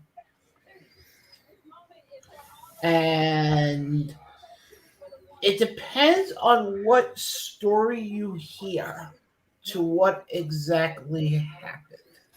Yeah, man, it's always that way. I mean, why can't somebody just speak truth? You know what I mean? That's why the saying goes, the truth lies in between, because both sides will tell some of the truth, but they're telling it from their own perspective. So you got to look at it from a third party perspective and try to discern what the real truth is. And, like Correct. some are saying mental health issues, that, and then some are saying she was fired and others are saying she asked for a release. Oh shit. We got Brock doing a backstage promo. But here's my thing, though, regarding Tony Storm. If it's true, she went out on her own merit because that she was simply burnt out and couldn't deal with it anymore, because I did read something where she turned around and she said there was a lot of important family things she had missed since she'd Right. been with WWE.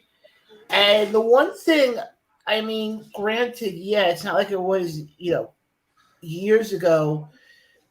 I mean, not years ago, but I mean, we've heard stories from a lot of wrestlers who say that the road on being a wrestler is tough.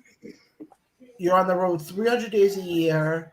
You leave a town. You miss out on a lot. Yeah, you're gonna miss out on a lot, and some people can handle it, and some people can't. Well, and she just got engaged to Juice Robinson, who basically, once stuff fully will be a full-time resident in Japan. And so, I mean, you got to take that into consideration too. Is she going to want to be away from him? You know what I'm saying? Because it's different when you're in the same country and you guys are traveling schedules, because you guys can meet up. And a lot of times we've seen WWE and AEW end up in the same city within a week of each other or 2 weeks. You know what I mean? So it's Yeah. not hard to set meetings up. But when one's in Japan and you guys are just getting married and trying to start a life together, that would be a little bit harder to me. So I look, like some people were saying, like in Stardom, she was a champion over there several times and she really excelled over there. So she could end up in Japan with Juice, him in New Japan, in case anybody didn't know who I was talking about, Juice Robinson. He's a New Japan Pro Wrestling superstar. And then they got engaged like a month or so back. So, I mean, I think maybe the strain, she might just want to step back and be a wife and possibly a mother and stuff, And WWE's schedule, as we know, a lot of people don't. That's not conducive to a family structure, especially with all the travel and being away from your family. We've heard stories of wrestlers having, just like in the NBA and NFL, where they'll have different like girlfriends and stuff in different cities of America, to where when they go, they automatically have. Yeah, they automatically have well, there's some in the NBA still fighting this year over same chicks, if I remember right.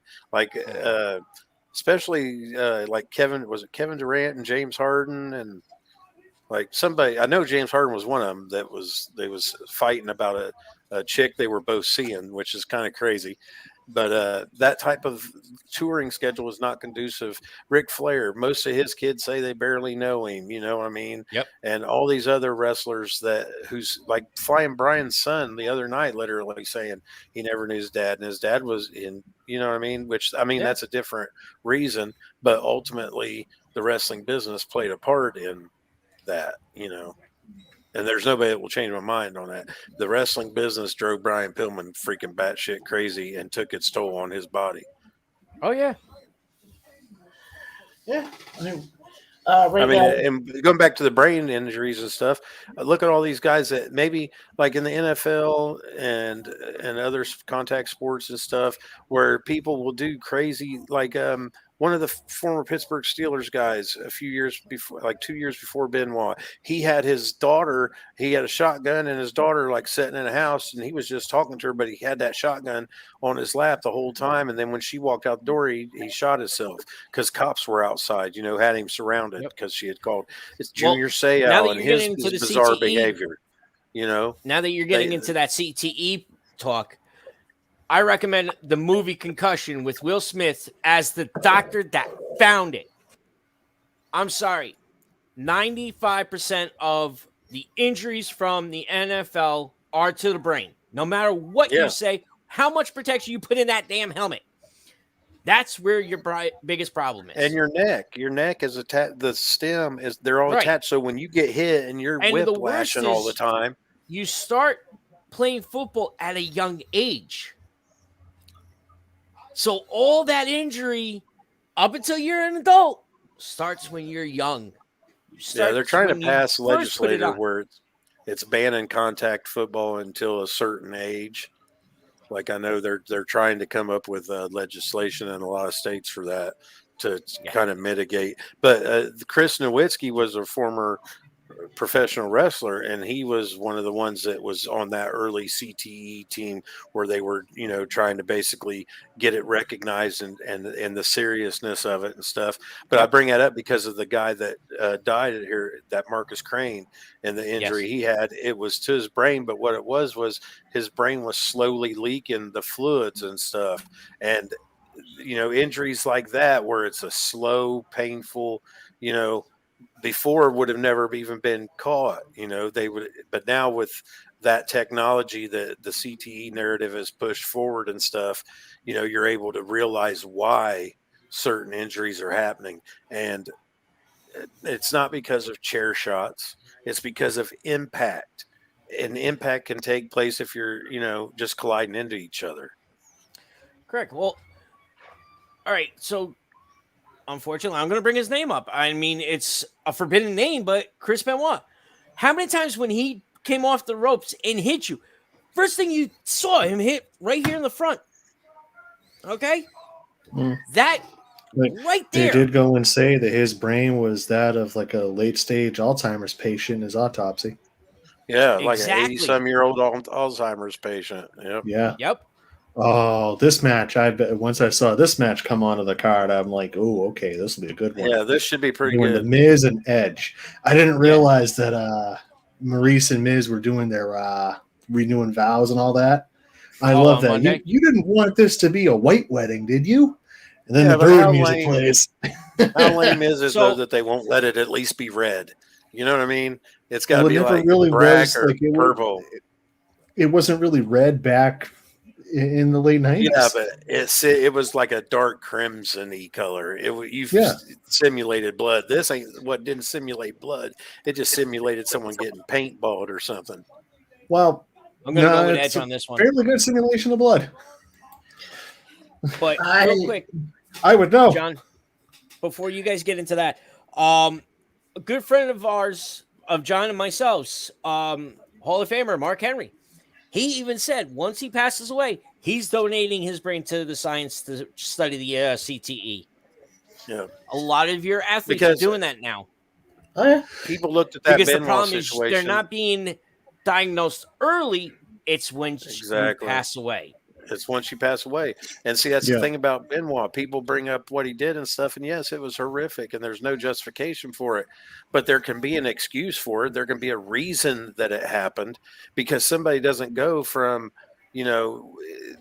obviously loving his family and being a good father. From everybody's accounts, this came on like, the fact that he did what he did anyway. There were slow signs that he was kind of starting to lose his mind a little bit. But for the fact to do what he did, nobody could believe it. Nobody was like, you know what, I thought that was coming. Not one person has came forward and said that, So there has to be a reason it happened. And the reason it happened is obviously because those brain injuries over time changed his thinking process. His brain started telling him different things. Like he was even having paranoia and stuff right before all of this happened. Yeah. Edge is coming out to the Brood entrance again. My prediction with this match, we somehow get Beth Phoenix in this match. Yeah, we'll get a mixed tag in the future for sure. And I see Miz Maurice versus Edge and Beth Phoenix at Mania. I'm also going to say this right now. The Miz is one lucky son of a gun. He's been born on Maurice is born on the same day as me. He's one lucky son of a gun. Tongue tied there, Johnny? He's one lucky son of a guy. Does anybody else even actually remember when he was on the Real World? Because I mean, when he was on the Real World, he was an asshole and everybody hated him, and that was his real life self. You know what I mean? So he's only had to dial that up 10 times worse since with all of his success. His head can only grow, because he was an asshole back when he was on the Real World. So, John, but I'm all for him going forward and not letting anybody's bullying backstage and him getting like treated like shit by Bradshaw and guys like that, having to dress in the bathroom instead of in the locker room and stuff like. He took all of that didn't bitch and cry and whine about it, and he just kept going. So I'll give him his kudos for that. He definitely shook all that off and went right through it. With that one, what started that initially was he was eating chicken in the locker room and he wasn't paying attention to whose bag it was over, and it was over Chris Benoit's. And I mean, surprise, surprise, Benoit flipped out like irrationally, and a couple of years later we figured out why. And he was banished from the locker room by, I think it was JBL, and it was the Undertaker who brought him back in. Yeah. So once again, I love who that the real locker room leader was back then. Yeah, the boss was the Undertaker, and now it's Roman Reigns for all intents and purposes, I guess, from what everybody has said for the past. Like I remember a couple years ago, him kicking Enzo off the bus. They was on a bus, and he kicked Enzo off the bus because of the way he was acting. Yep. And he wasn't even acting that way towards Roman. He was just acting like an ass in general. So Roman had the bus driver stop, took Enzo off the bus, and then got back on. And they left. And you can't teach that. No. But there's a report that Enzo had to be in the wrong because his buddy didn't stick up for him. So, Carl, what's up? There's a report that came out a day ago.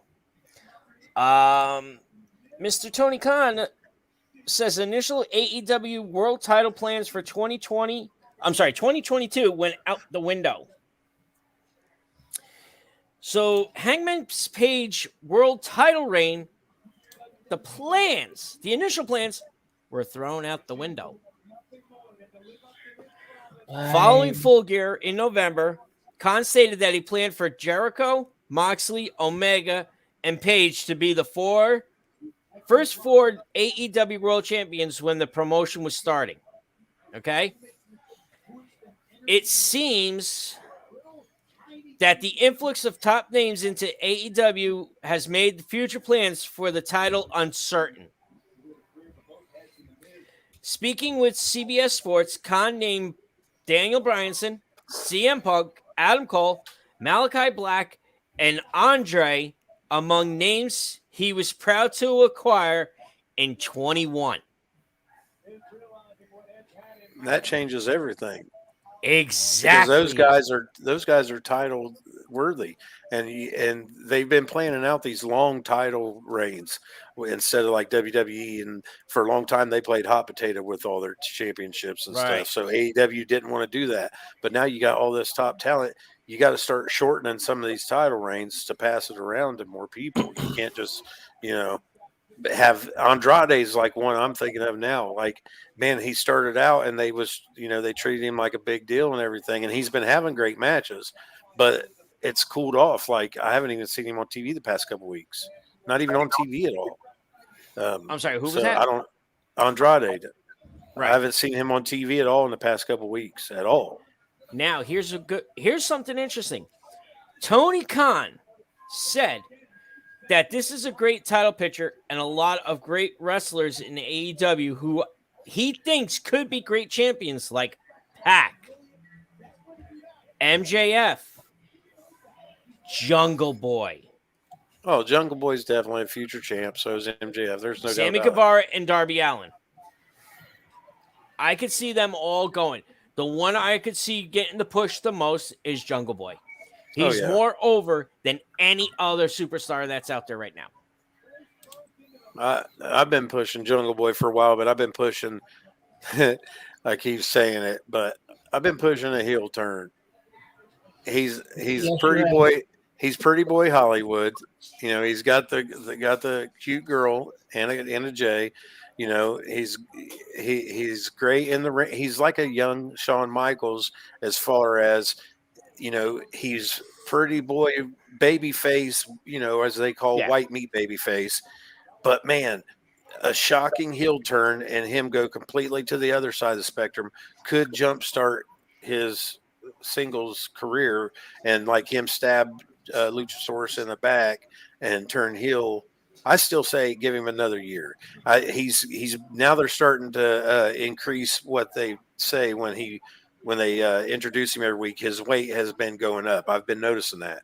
I've been paying paying attention. Every week they've announced him a couple more pounds more, a couple more pounds. If he can get up to a legitimate, 205, 210, and He's like got it. change it all, like change his attitude, all that. I think he's I wouldn't change his definitely- attitude. I'm going to say this. Don't change his attitude. Just change his weight. No, he needs definitely to get a little bit bigger. But I feel the same way. I like Adam Cole. He's one of my favorites as far as character, and he's great in the ring and everything. But man, when Triple H said the phrase "skinny fat" to CM Punk that one time, it can pertain to Adam Cole now, because like his arms, his legs are skinny and stuff, but he's starting to get a little bit of a belly. And this is from someone that's got a little bit of a belly. I can say that kind of stuff, So I think, Adam Cole is, that's one thing that people talk shit about as far as nowadays wrestling is everybody's like, they call them vanilla midgets, Yeah. Well, Bret Hart and Shawn Michaels proves that you don't have to be huge to be great. No. So, John, Yeah, what's up? do you want to get into that other AEW conversation now? Yeah, one second. I'm trying to get us some special possible run-ins on our watch along tonight. All right, then I'm going to go and start off with Edge the is Tony in Khan control. What's that, Kev? stuff. No, I said that I'm going to start off with the Tony Khan stuff from yesterday. I'll go and pull the tweet up. That's what I was talking about, dude. Because I've been kind of chomping at the bit to be able to go and do this. And all I got to say, Yep, here we go. Got the tweet already racked up. okay. Okay, so Go ahead. there have been a lot of people today that have come out in support, and they all work for Tony Khan. And of course, they're all going to say this. The tweet comes as a quote tweet from what Fight for Wrestling tweeted yesterday, New Year's Eve. Big Swole explains how lack of diversity and structure led to her leaving. So I didn't read the whole article on what Big Swole said. I was a little preoccupied and busy yesterday. But from the gist of it, she was talking about how that, like the headline says it, she perceives it as a lack of diversity and that there was a lack of structure. So Tony Khan, who I have found that he is an excellent pro wrestling fan, but he is got to be one of the worst executives I've ever gone and seen. The top two at AEW execs are Brown, me and Mega, Jade, Bowens, Caster, Dante, Nyla, Isaiah, and Mark Quinn all won on TV this month. The TBS title tournament has been very diverse. I let Swole's contract expire as I felt her wrestling wasn't good enough. Hashtag AEW Rampage Street Fight tonight. Oh, there's a lot to unpack here. First of all, number one, this is basically saying, I have black friends. That's it, all this tweet just screams that out to me. And it's just like that's coming from an executive in a company. Like the last time I remember an executive of a company had a very powerful tweet was Vince McMahon tweeting a picture of Pokemon Go with a Ghastly in his home gym. It's the last time I remember an executive having such a powerful tweet. So that's the first thing. And then the thing that I had the biggest issue with this tweet, I let Swole's contract expire as I felt her wrestling wasn't good enough. Correct. Okay. So the four of us, I know I have never actually had proper training. I don't know about the three of you guys, if you've ever tried to go to a wrestling school or if you've trained a little bit. I've trained to be a ref. Okay.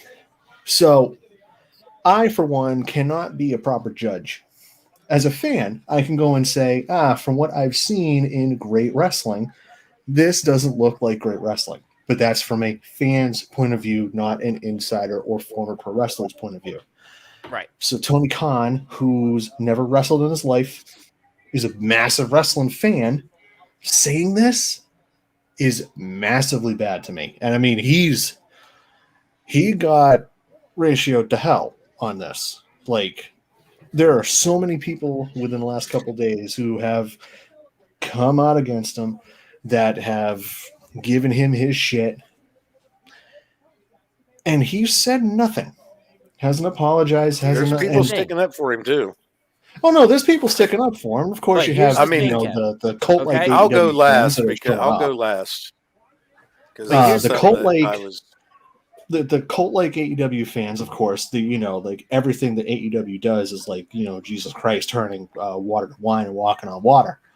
So like even their worst things that they've gone and done, even their bad shows that they've had, have been the best shows ever, and is what pro wrestling truly is. Even it like I'm telling you this, I hated it like the Triple H Kane lead up to No Mercy 2002. That was an excellent lead up. They had no business doing the Katie Vick angle. But if they did a Katie Vick angle in AEW, you'd have the cult like AEW fans going, "Oh, this is the best shit in the world. This is great. I love it. This is awesome." No, it's not. So with that said, at like Tony really needs to go and learn to be an executive and not to be a fan when it comes to Twitter interactions. And he also needs to go and learn to go and answer the tough questions. I remember the day that Bully Ray was on Busted Open for Dave, and it was a Tony time day. And Bully went and asked a question. I think it was about the referee issue, right?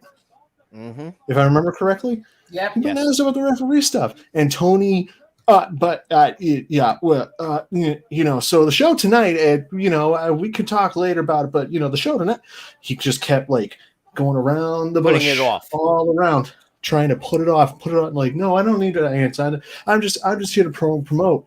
Now every time the Bully is on a Wednesday, Tony's not. It comes down to something simple.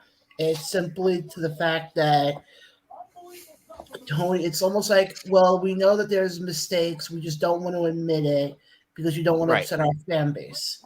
It's almost like that's wrong. Like this. It's almost like you have that teacher in a classroom setting that has that one student that constantly misbehaves but doesn't do anything about it because they don't want to divert attention to one thing. It's almost like the old saying of they want to brush it under the rug, almost. Which is essentially what Tony's trying to do. What else? Or you can also look at this as Tony Khan just needs to stop being a baby back bitch. All right, let's not put down Tony Khan that badly. I mean, this one, yeah, and coupled with everything else, yeah, he's being a bitch. But this whole kit and caboodle started because she said it on her podcast. And Tony responded. Exactly. Yeah, it wasn't. If he didn't respond, it would have looked bad. It would have looked a lot worse. It looks worse because he responded, and because he responded. Kevin just nailed it on the head. The AEW needs somebody that this is their entire job to do this thing. The public relations guy needs to have more authority and more responsibility because Tony is, like you said, he's a fan first. So he's going to react as a fan when somebody says he's defending himself by her saying that, which again, I would defend myself as well. If somebody was saying that basically the company I'm running isn't pushing, people of color and things like that. So I agree with him not him saying it, but the company should have put out a, good old PR piece and basically said, we will look on with, they should have said, we will look into the matter and take this under serious consideration. They shouldn't have dismissed it totally, but I agree 100% with him saying that she wasn't very good. She really wasn't. But also too, she was put into a feud with Britt. And Britt excelled, and she didn't. I mean, that's where Britt Baker became a superstar, and Big Swole just, was basically after that match, you saw her disappear for a while. Yeah, exactly. But we're also forgetting. But here's also we're also forgetting. No, go ahead. But here's the biggest thing. She's not even talking about if she's good or not. She's talking about diversity, and Tony Khan stopped her in her tracks in his tweet. Okay? Yeah, that's how I feel. That's what people don't realize.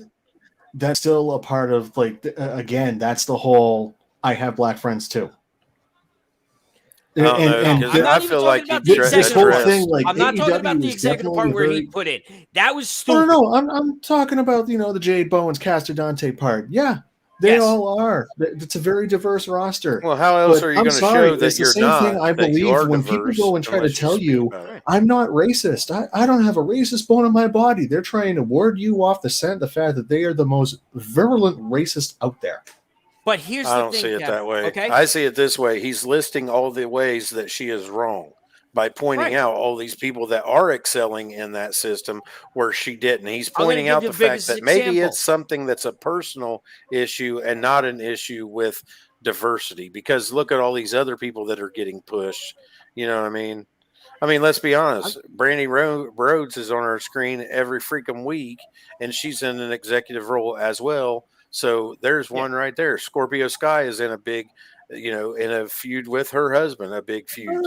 And All these I'm not Dante saying that, Martin like, just took a step forward and became know one of when the she bigger last up and wrestled? coming stars. like I'm not saying, guys, when I'm saying what I'm saying, I'm not like saying that it's not diverse at all. It is diverse. They have tons of people. Hell, Thunder Rosa had the best match in AEW of 2020, and she wasn't even I think signed to the we're roster. agreeing, to be honest with You you. I know, think like me and you we're are all agreeing. We're just agreeing. saying it differently. Yeah. Yeah, like I think like me, I'm looking at this in a very like, why would you publicly post this? Why would Yeah, you just I go agree and with come that. out and say something like this? This just seems so like stupid and cockamamie and just But like, here's the why funniest part would you is do this? her last Like Herm match was Edwards September says, don't hit 21st. send. December 21st? September 21st. Yeah, holy crap. And Yeah, then so she comes hasn't been out around for a long, long time, and then on she November was 30th let to go. say that they split. Or, Mutually split. Okay. There's Keyword. no such thing as Mutually. split. well, yeah, Why the no, and she said that in hell the are you article destroying that the they company now? like.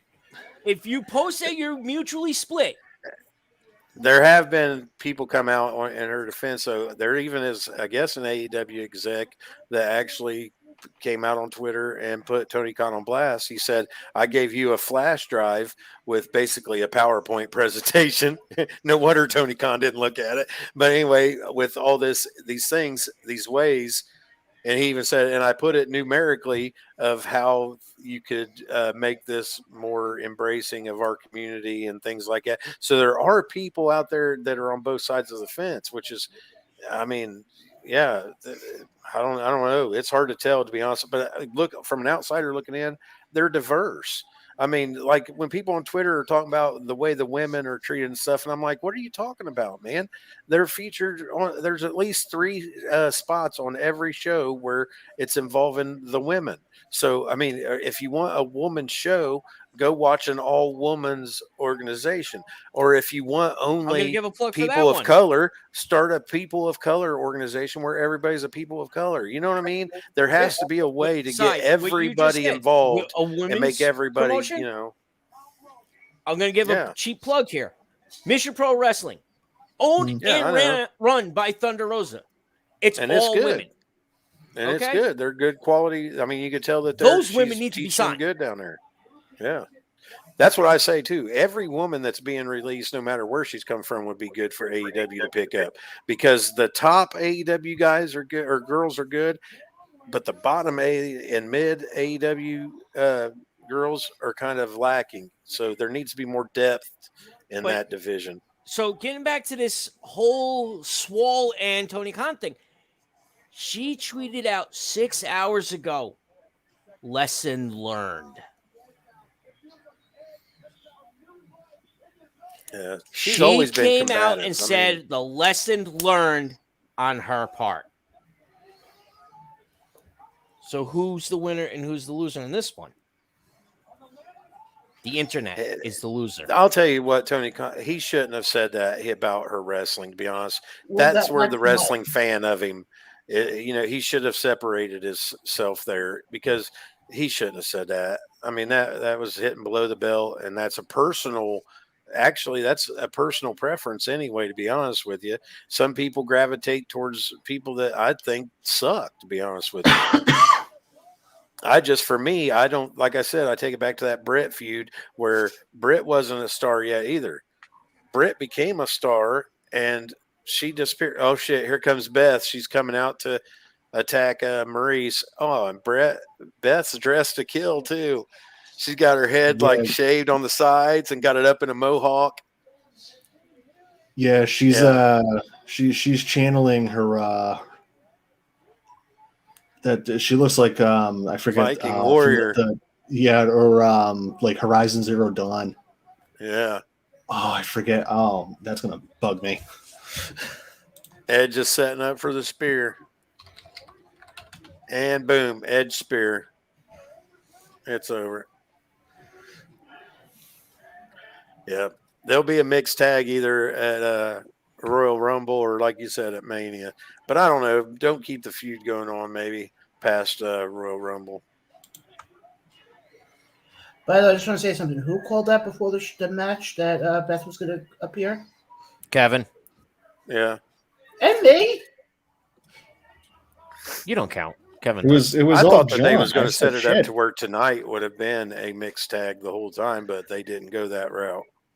Because Beth did step down as announcer on NXT, so that kind of told me she might be coming back to do something. I found that a little too ironic that she stepped down right when this feud started. Yeah, exactly. No. I'm like, no. If that's not a sign right there. She originally stepped down because she wanted more time to be home with the kids. Okay, but he's talking about from on NXT. the road. But she needed to be more back with the kids. No, I understand that, Carl, but you don't find it a little suspicious that all of a sudden her husband's in a feud with The Miz and Maurice, and that's what I'm saying. Now also you're stepping down? That's what I'm saying. I think she's training for a comeback, and that's why she stepped down. She might be training for a full-time comeback, like maybe he inspired her to come back, because she did step away pretty early in her career. I mean, maybe she's wanting to come back. Maybe he inspired her to make a comeback of her own. To me, it just when that whole thing happened, and also you saw her come back. You saw her also. They made this feud started between Miz and Edge. All of a sudden, you saw Maurice was involved. You saw what's her face. All of a sudden, Beth stepped down. The signs were right there because if you think about it, when was the last WrestleMania 33? Miz and Maurice were against Cena and Nikki. Just because Edge got into a feud with Miz and Maurice doesn't automatically mean to me that Beth is coming back to be in the feud. I looked at it as going, okay, so she's stepping away from NXT. Yeah, but here's the thing. Even that, I looked at it as she's stepping away from NXT. Okay, cool. Okay, but Kevin, here's the thing, though.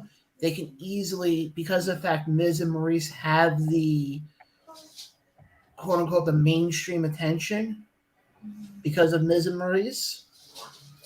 Well, and let's be honest, they're all trained and both all champions, former champions.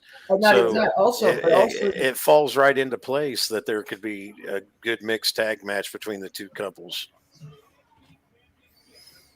No, I didn't see it as something that's like, oh yeah, no, this will totally happen. Oh no, I definitely see Beth. Oh, Beth stepping down from NXT. Oh, it must mean a return. No, I looked at it as like, all right, so she's stepping down from NXT because there's either going to be a roster move or no, she said she wanted to be home with the kids more. Okay, cool.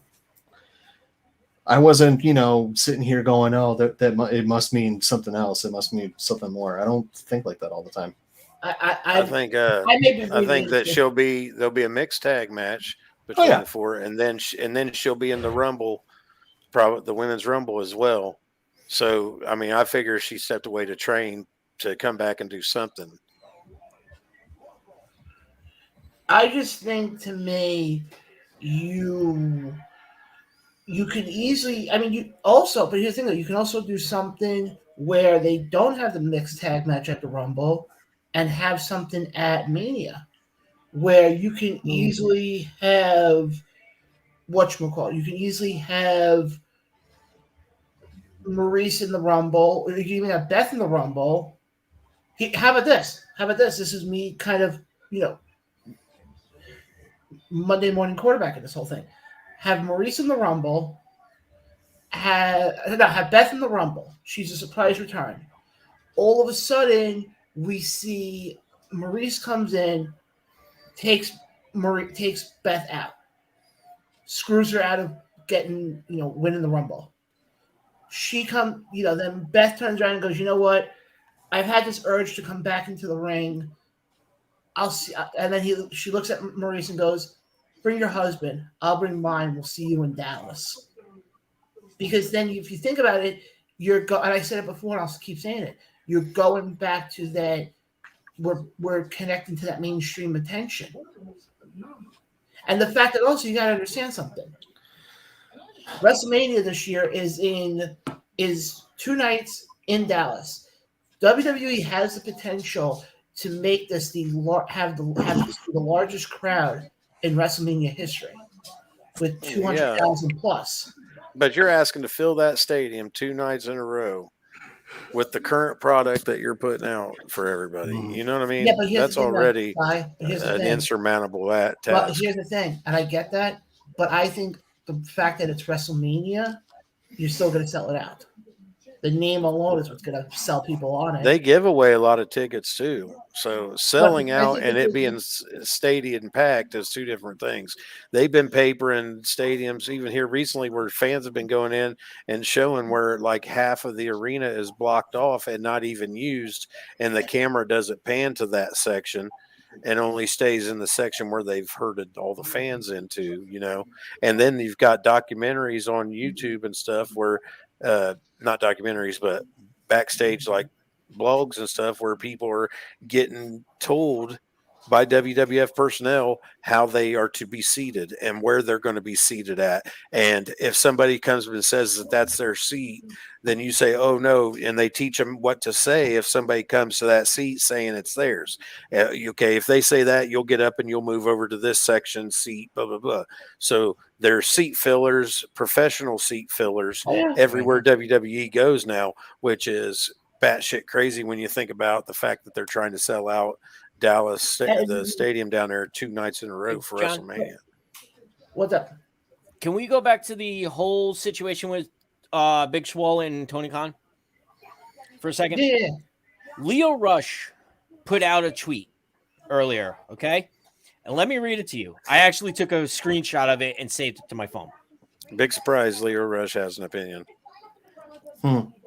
I want this to be clear. I do not consider this to be a diversity issue.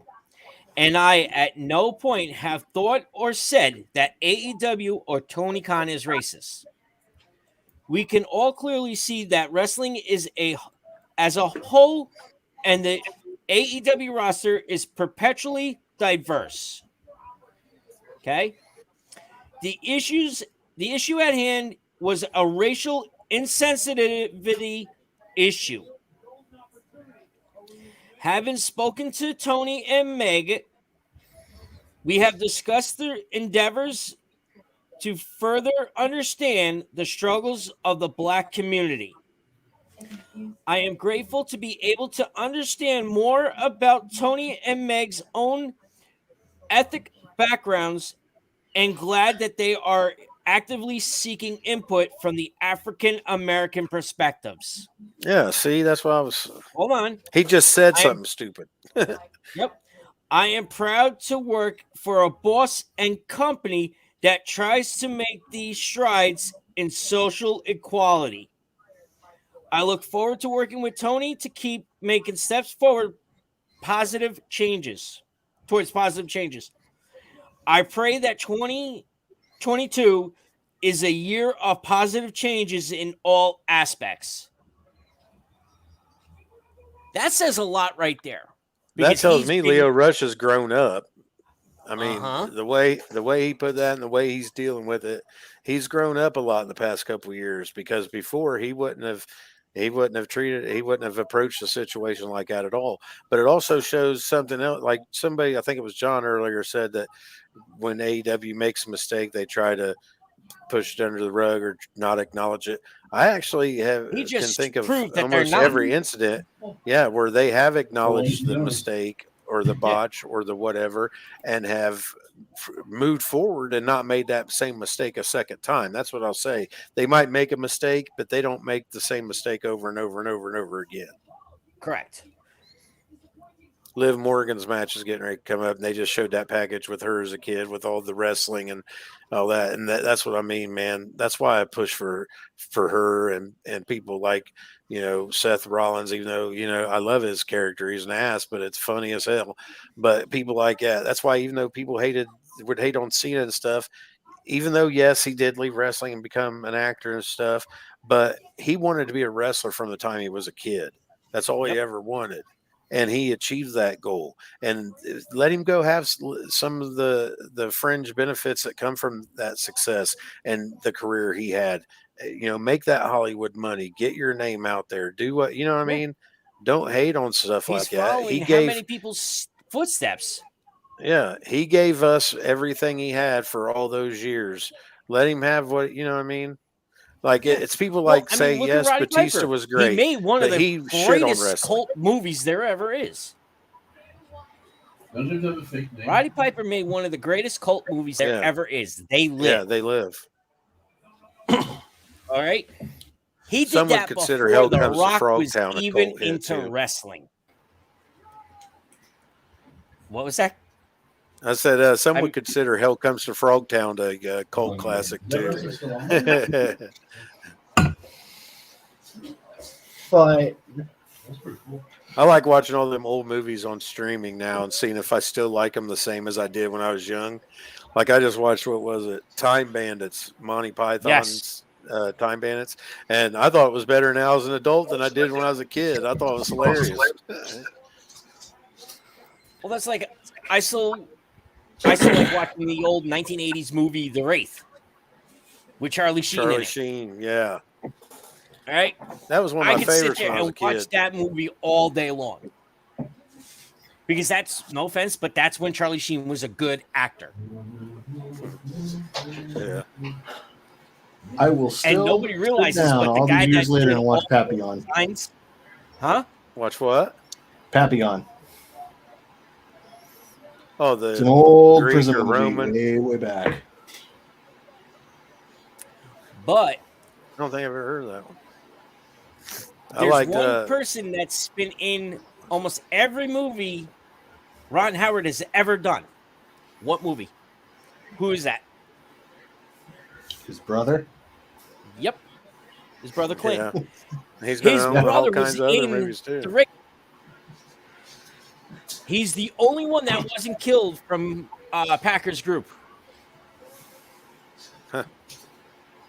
And that was actually when Randy Quaid was actually a good actor too. Now he's more known for being a paranoid schizophrenic than he who's is for also his wanted acting. at one point. Yeah, I think he's still him and his wife. I think are still wanted, ain't they? No, I think they settled that shit. Oh, his brother Dennis is a pretty that good was actor. crazy. Dennis is a good actor. oh yeah, Dennis Quaid, yeah. Oh, Speaking of old movies, and then Dennis Quaid, one of my favorite when I was growing up was this movie called Enemy Mine. And it had Dennis Quaid and it had Louis Gossett Jr. as this alien dude, right? Well, yes. Dennis Quaid was stranded on a planet, and they was the only two there. But it turns out that Louis Gossett Jr.'s character was could get pregnant in itself and had a kid. So Dennis Quaid had to raise that alien kid that, that was now thinking back, I'm like, what the hell was I watching? Well, I was supposed to meet Louis Gossett Jr. Last year here in Jersey. There's a lot of my favorites. Well, yeah, one of the biggest ones is Iron Eagle. Yeah, Iron Eagle was good. But he was also there's a show that comes to Jersey. It's called Chiller Theater. And they bring in a lot of the old timers, and I met the entire cast of Revenge of the Nerds. Oh, no kidding! Wow. Yeah, nerds. Oh, dude, Donald Gibb is the friggin' best. I loved Booger in those movies. Yeah, Booger was my favorite. So in there's a those. picture that they had. It was Booger laying on the thing, and Takashi sitting there going.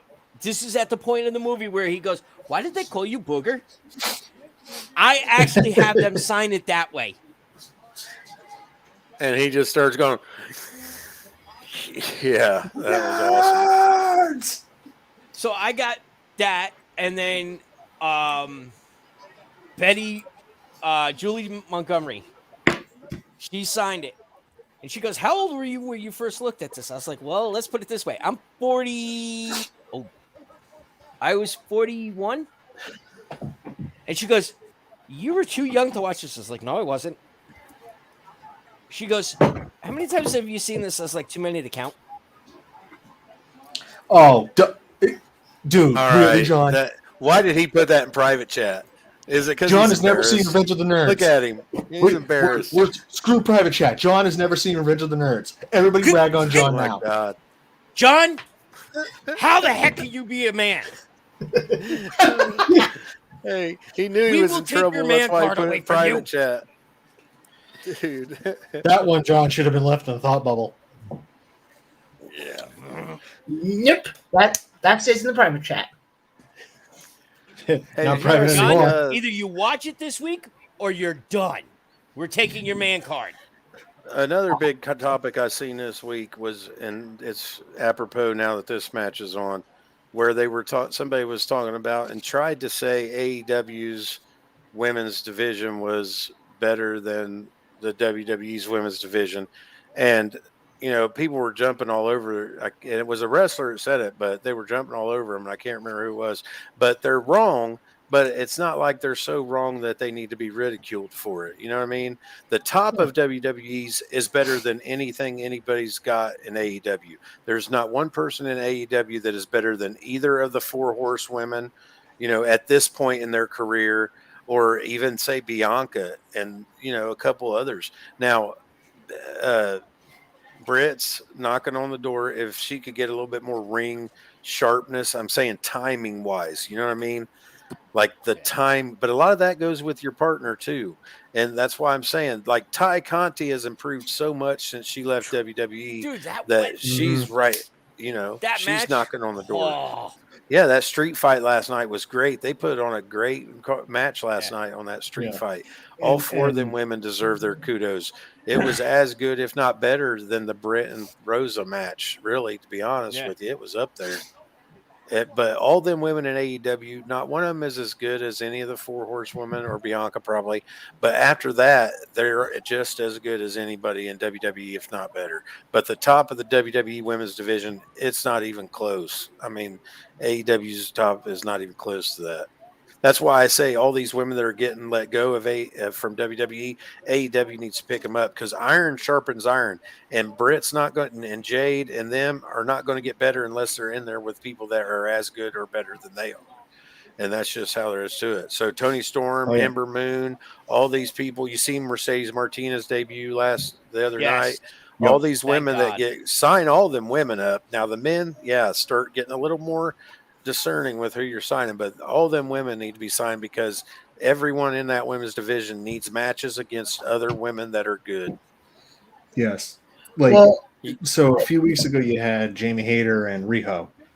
And I've always heard the stories from wrestlers I like and all that some language barrier issues can present some interesting challenges when it comes to calling a match in the ring, especially with Japanese compatriots. I thought that match, Jamie Hayter being, I think she's like mid-20s or something, Riho being younger than that was a very fluid match. That was an excellent match you want to watch. Lots of high spots, lots of drama to it. It was great to go and watch. And I'm not saying this as a proud member and president of the Jamie Hayter fan club. Hey, I'm big on her, man. I think she's going to be a big player in AEW in the future. Well, what was it? Somebody was saying regarding both Jamie Hayter and Britt Baker and Wardlow MJF that they're sensing major Batista Triple H vibes to that. Well, Which from the I beginning, gotta Jamie say, ain't done the DMD at all. no, So she that has right not there's done it. that right there kind of told you from the beginning there was going to eventually be something to to that feud. But Wardlow MJF has been brewing for a long time, and Oh yeah, it's at the point where it's about to start whistling with the tea kettle because him saying that if you get a title you have to give it to me, or even if you get a title shot was what the way I took it, you have to Yep. give it to me. That right there is what will bring it about right there. Wardlow will snap and power bomb him 5 times. Oh, and Wardlow was like feeding off of the crowd. The crowd just going, "Yeah, okay, let's do it." They're getting behind Wardlow, and it's that natural progression. That's what you want. Yeah, Yeah. you want that natural, like what happened with Batista and Triple H, where naturally they got behind Batista. Naturally, they got behind a John Cena. They forced us to get behind Randy Orton at first, but then we naturally got behind Randy Orton. A lot of that is like big, huge monster dudes. The best way to make them a baby face is to do like they're doing now. They did the same thing with like Diesel and stuff like that. Work for a dude that always seems to steal your thunder and take your spots and make you their underling all the time. Put them with that guy, and then the fans will be like, "Oh, I can't wait to watch him turn on him." And that's the way to get a big monster guy as a baby face, because if people naturally want to look at a big scary dude as that, a big scary, like a horror movie villain kind of, you know what I mean? They automatically want to almost boo that guy. But if you can put him with somebody that the fans just can't stand, and then they turn on that person, bam, they're instant baby face. Wardlow's going to be a beast. I mean, he's another one. That's why, I know they got the Nightmare Factory, but is that their like official, like performance center type place? Yeah. Yes. Yeah, because it's owned by Cody Rhodes. Cody and they need QT Marshall are the head trainers. Like their off days where they're not on TV. I'd like to see who's in that gym trying to sharpen their skills and get better, because even though you're on TV, if you don't think you can get better, then you're going to lose your spot. And that's what all them other guys, Stone Cold, The Rock, Triple H, they all say, yeah, we liked each other and everything, but we wanted each other's spots. So there was a heavy competition where we wanted to outdo each other, and that's why that era is looked at as the best, and it's because they all wanted to be the best. And if you don't have that attitude, Dusty Rhodes said it a long time ago, this might be scripted or blah blah blah, but if you ain't in this business to be the world champion, then just get out. Because that's the guy that gets all the publicity and all the best spots and all the money is the guy that's the champ. I just want to say one thing. This match right now between Becky and Liv is a real hard hitting. There's been a few shots of this match that have been rather stiff. Yeah, Becky's definitely bringing out Liv's best for sure. And the funny thing is, we were talking before. I just went through Twitter quickly. I didn't see anything from Bully, but Devon tweeted out something about the match between the Usos and the New Day, and he basically turned around. Give me a sec. I just had it up. Damn it. Shut up. He turned out. He said, "Fantastic match between the Usos and the New Day. Great way to end the match with a 3D. Fantastic job, boys. Oh, testify." So somebody replied back to him and said, "Should it be called the 1D?" Oh. Yeah. Ooh, nice.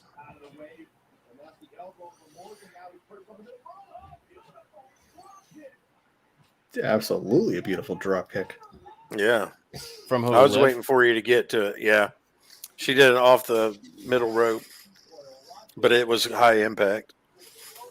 Oh, by the way, apparently now they're not calling them pay-per-views anymore. Apparently, from what I'm reading now, because I don't have the volume on, so I'm not hearing the commentators. Apparently, they're not calling it a premium live event. Yeah, that makes sense. I said that at the very beginning of the show, John. I thought I was remembered hearing that. I I'm just going through Twitter right now. But with the WWE, Host of they're the not show pay-per-views doesn't pay attention to anymore. what his co-hosts say. Uh-huh. Because hell, they give Peacock to, like, if you get Comcast cable, I guess you get Peacock automatically for free. Yep. The Ray and a couple others, they have it free through their Xfinity deals. Yeah.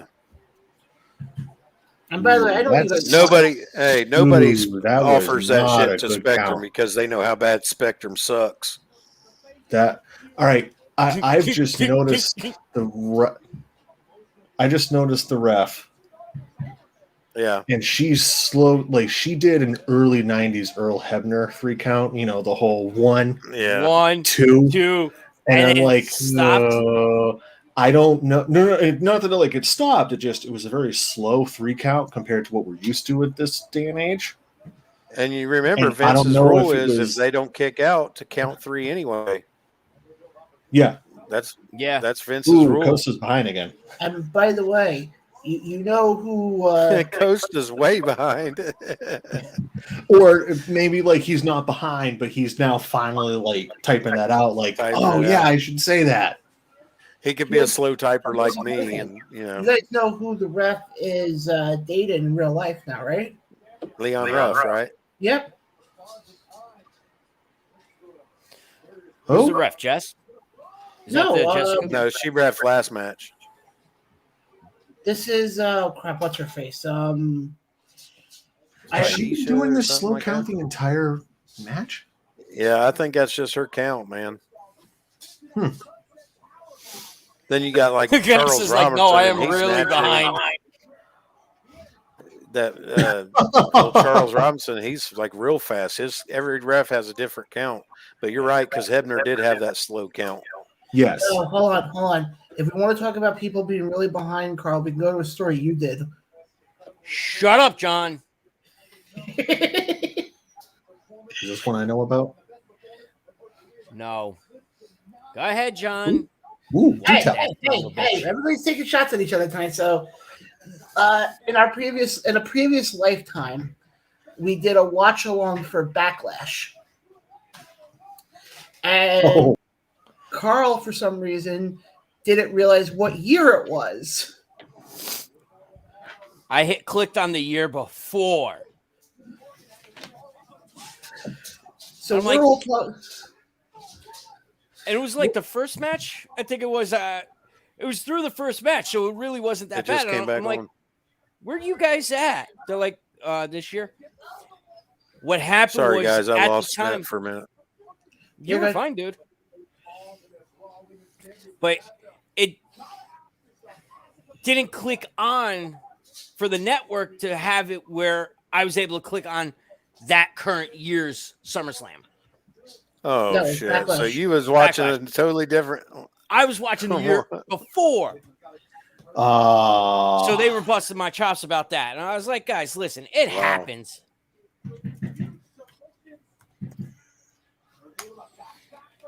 Oh, Dude, Liv's got Costa the is momentum. really behind you guys. Holy crap! Didn't that live spot happen like 5 minutes ago? yeah, she just did another drop kick off the. This is like where you do the same move over and over, so they don't give you as many points on the video game. Well, Yeah. here's my You know what I mean? She keeps doing the same damn drop kick. So yeah, Is this match going longer because of the fact that you don't have the Nakamura? they're having to fill time. I was saying, is this their way of saying? Well, think about it. Becky, That's when 2 the matches technically that they're not going to be having that they're going to have to fill time for, because the Roman Brock match was going to be separate. Even though Brock's still there, he's in a different part of the match or part of the card. Well, But think that about match it- is canceled, and the Nakamura match is canceled. So but that right think there, about you this figure, also. Think about is it an also. hour. But think about it also. Why else also are they doing all these backstage things on all the 5 guys in that match, and they're doing like these little promos on like Seth and Bianca. This is WWE's way of saying it. We got to fill time because COVID effed us over. Yeah, they got. So you figure those 2 matches are an hour between the 2 of them of time that they now have to fill. High I would flying say- manager, yeah. If it was me, I would say with the main event, I figure give it 40. I would say give it 30 minutes, not included entrance. Well, yeah, but you got to kind of include the entrance. Because that's being taken away as well as far as time filling. Yeah. Yeah, but I'm just saying. Okay, so then I would say, Especially that ridiculous Eric Boogs Nakamura Nakamura entrance. We don't get to see Pat dancing on the table tonight. well, realistically, after this match, what's the other match left other than the main event? I feel like there's something else. Why am I thinking that? John, don't think too much, please. And by the way, when I was looking down before, I was trying to help the show get bigger. Yeah, okay. Damn, she's doing a number on Becky's arm. She's got it trapped between the stairs and the ring post and was stomping the shit out of it. So you must be really far ahead because I'm right now. So I'm just getting to that part right now. All right. I'm going to pause mine for about 20 seconds, 30 seconds, see if I can get back on All right. time with you. I'm going to be right back, guys. Okay. All right. I wonder, is Costa still on Okay. the entrance? Yeah, the main event's the only match left. Which makes sense. I mean, it's already 10:20. Yeah, but it was supposed to be on till midnight, wasn't it? No, I think these pay-per-views are only going to go till about 11:30. Well, okay, 11:30 something. Which, with it being a fatal five-way, it probably will go an hour. Everybody's got to get their shit in. Oh yeah, absolutely, absolutely. Becky just won. I didn't think they was going to give it to Liv. She was trying to get her foot on the rope, so I'm thinking there was supposed to be a wacky finish, but she was too far away to get her legs up on the rope because she kept looking back trying to stick her legs up on the rope. So I think it was supposed to be a different finish. Yeah, they screwed up that ending. Yeah. They screwed up that ending. Because that would be an excuse for it to go into another match. But, yeah. Becky beat her clean. But didn't try to. No, they screwed up that ending because you can see. Yeah. Look, she's looking back trying to stick her foot. Yeah. It was almost like when they did the move, it was almost like, okay, well, let's just go with it. Because we also don't know, they could be realistically on a time constraint right now, if you think about it. That could have been one of the things where her foot was supposed to be on the rope, and then she loses the match, but then the ref looks at the Jumbotron and they restart the match. Yeah. Because that was definitely botched, that ending. Damn, Costa, I'm sorry, buddy. Yeah, I mean, to me, now the question Hey, guess what? There have been no title changes. No, I'm very surprised. None. So but now here's my question. That tells me that the main event's got to be a title change. But now here's my question. If you're Liv now, you're WWE creative, how do you at all book this so you can going forward? Because now the comments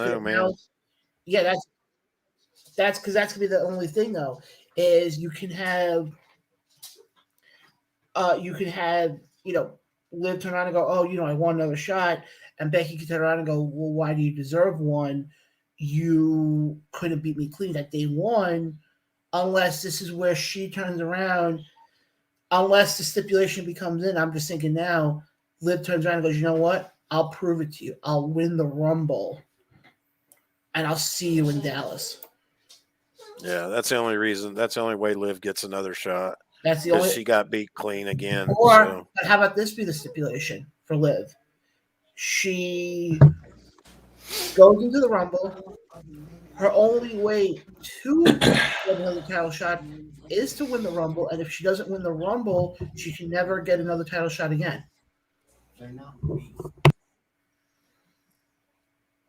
That could easily be the storyline for her, because then you ultimately will make her the biggest babyface on the Raw brand if she's not already.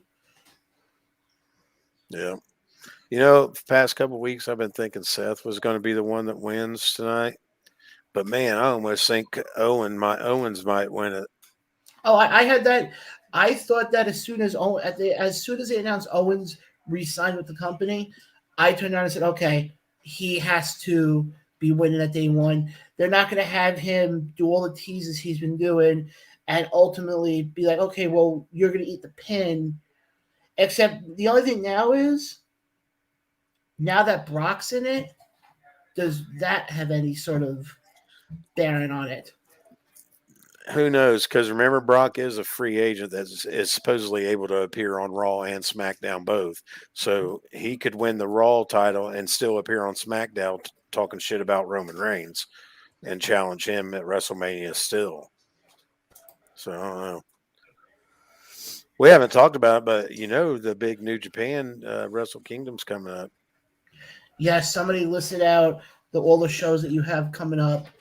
And that's a 2-nighter. And the second night is Pro Wrestling Noah versus isn't that 3 nights? Isn't that 3 nights this year? Isn't that 3 nights this year? Is it 3 nights now? But I know one of the nights it's going to be interpromotional. Every match is interpromotional. Well, only reason I say that is, isn't it 3 nights because isn't it like a big anniversary for them? Oh no, I think it's. But I know Fabulous Mood is wrestling Tanahashi, I guess. I'm sorry, who won the match between Becky Lynch and I guess Becky Lynch won? Yes. Becky Lynch. Well, here's the thing. Becky, if you get a chance to watch a replay, Cy and I were just saying this before, I think Becky screwed up the ending because if you can see, she's trying to get her foot on the rope and she can't quite get her feet to the rope to like do a screwy finish. So I think it was supposed to be a screwy finish, but they botched it. And I think it's what happened was the ending where you see Becky take what's her face, Liv with the move. Had it been an inch or two closer to the rope, you would have had a Fugazi finish. John, yes, it is 3 nights actually, and the third night will be the Noah versus New Japan. I mean, that's to me, Wrestle Kingdom is bigger than WrestleMania and has been for about like probably 10 years now. Because every Wrestle Kingdom has 3 5-star matches every night. I'm just going to say this right now. I don't think we're going to be doing a live reaction to that because isn't that like at 3:00 in the morning? Yeah, it'll be at 3:00 in the morning. It's Japan time. I'll be sound asleep. But night one, it's going to be Yo and Sho, Roppongi 3K against each other. Then you got Tanahashi and Taguchi and Rocky Romero against Bullet Club. Day Japone against Empire. Will Ospreay makes his New Japan comeback. And somebody else. By the way, Shibata is making his comeback from the career-threatening injury he had. No, I sorry to cut you off there. But if you guys didn't hear earlier, we had our first entrant into the Royal Rumble. Johnny Knoxville. The main event on the first, there's 2 main events really. Desperado against Hiromu for the junior heavyweight title, and then Takagi against Okada for the IWGP title. Then the winner of that match on night 2 defends against Will Ospreay because Will Ospreay was never beaten for that championship. So they're doing that match on night 2. And Kenta against Tanahashi. And by the way, just want to let everybody know, nothing is official yet, but we will probably be doing some sort of watch along for the night of the Rumble. Yeah, I What wish we night could is that do again? watch-alongs for The freaking New 29th. Japan. I might be at a show. I'm not sure yet. So that might be 3 Saturdays in a I, row. f- But I feel like if you our guys listeners remember need something, educated on Japanese wrestling. as of 12:01 this morning, something happened. Ring of Honor went on hiatus. Yeah. I'm down So I for was looking. saying that I the got it. NWA needs to soak up some of them contracts. I figured it out. The run-in we're Oh, going to God. have tonight in the main event is Danhausen. WWE ain't smart enough. Will That somebody dude is please so cut John's money mic? right now. What did you say? Cut your mic, John, please. What, you don't like Danhausen? It's not that I don't like him. I think John's he's hilarious. talking out of his butthole right now. Yeah, he'll never be WWF, that's for sure. No. He's too indie.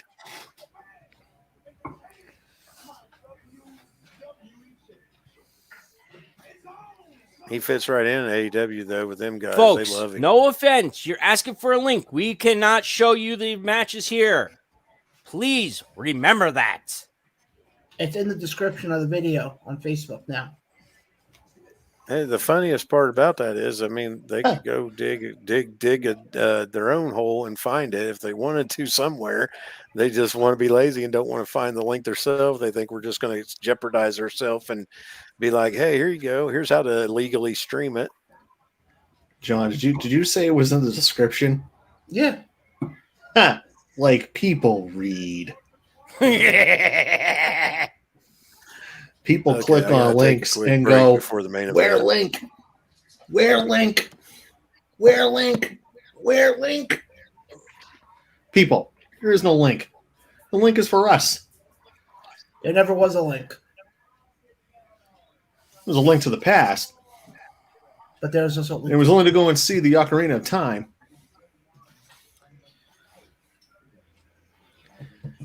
And we got to go and put on Majora's Mask. We ever go and have a Breath of the Wild.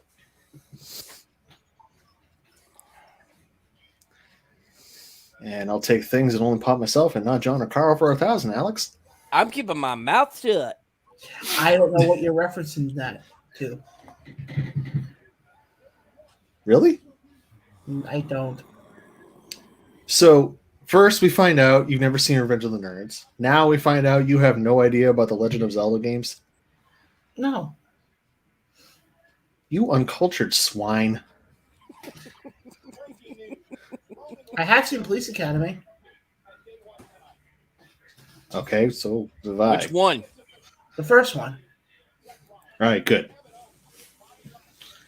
And I'm going to say, okay, here's another hot take. Uh-oh. Actually, no. No, I already buried myself enough tonight. Thank you. Oh, no, you opened your mouth on this one. Let's You go. opened your mouth, say it. The only Star Wars movie I saw was Phantom of the Menace.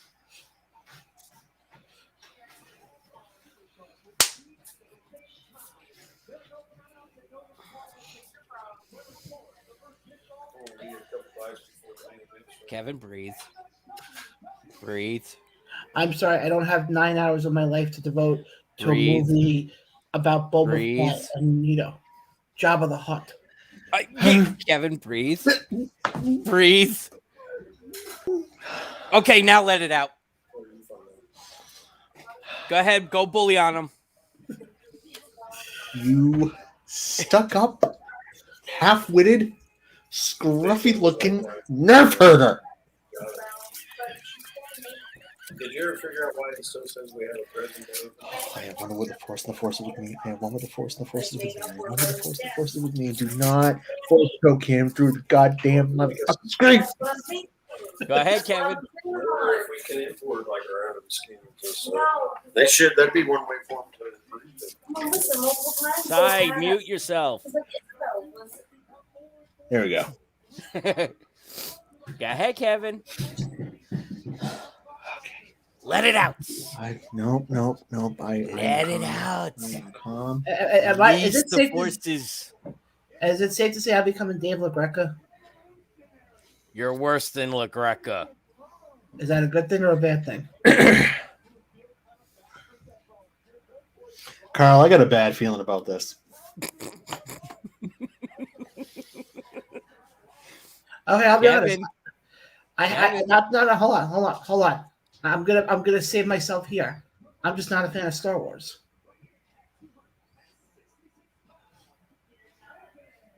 Okay.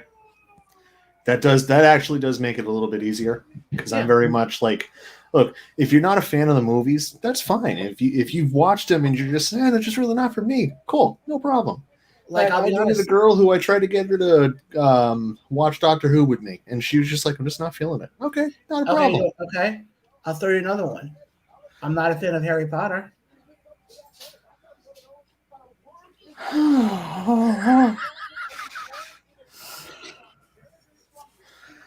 All right, the Lord is testing me now.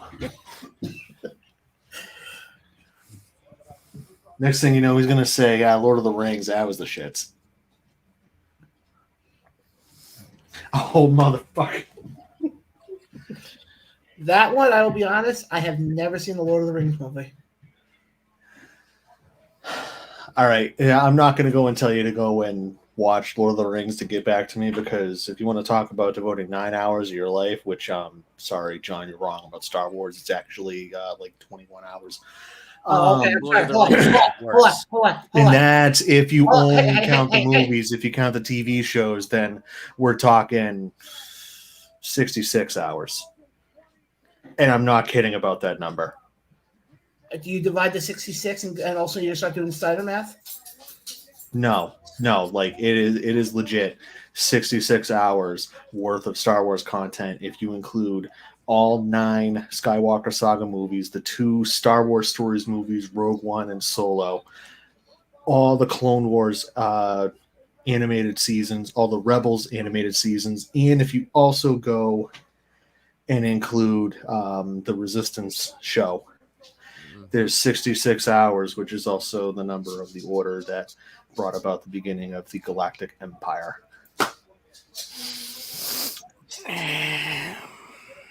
Look, you're dealing with somebody who has read like books and comics and knows everything there is to know about Star Wars, both Disney canon and Legends canon. All right. Andrew, just want to get out of the Star Wars conversation. We can't leave Star Wars conversation. Andrew turns around and said, what are we going to have now? Cody's going to call in and say, I'm banned now from AEW? Yes. Yeah. I'm going to get him on the phone now. Okay, bully. Andrew writes here, he goes, this is why I hate WWE. Liv Morgan deserves to win. She paid her dues.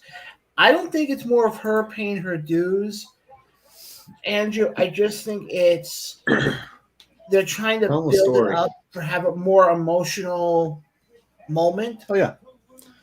That when Liv finally slays the dragon and beats Becky Lynch for the championship, it'll be a more emotional thing. It'll be a big, big thing. When did we see that? We just saw that recently. Not recently, but within the last with Hangman. No, I'm not even saying with Hangman. Well, the storyline is most recent in WWE. Oh, you mean the man that is gracing my television screen holding the championship up? No, I was even going to go as far as saying Daniel Bryan, WrestleMania 30. Same. Well, okay. In fairness, I think you had said a recent thing, and that's no longer recent. Here comes. Oh. The hell happened now? There we go. Here comes blank. Here comes the beast. Or as Taz used to go and say on SmackDown when I first got started as in pro wrestling. Well, here comes the pain. Taz was doing great on commentary, man. I'm kind of going to miss him with JR back. I mean, I love JR too, but Taz, he was doing a good job on commentary. Well, Taz is a regular on Rampage, so we're able to go and watch him there too. Yeah. Which that's where Hook's been wrestling. I like watching that. Like that first night when Hook made his debut, you could see the pride and joy on Taz, and you could hear it in his voice. Oh, you could hear it. I mean? Yeah, you could absolutely hear the pride that Taz had for his son. And he's legit. He's Yeah. legit. Hook's going to be legit, man. Andrew, He impressed me. Yeah. I'm surprised Brock is still coming out to like a pseudo UFC gear and not like coming out with Woodsman? like no, Wearing his like hillbilly everybody's Jim been getup. calling him Farmer Brock, so Yeah. I kind of got in my head like Hillbilly Jim. Phineas miss I it. Oh, Godwin. yes. Phineas I Godwin. I forget what the H and O was. What was the H Hulk? for Oh. and Phineas I Godwin, and then it was something Pig O and then Godwin. Hulk. Yeah. H-O. Was it Hank? Godwin.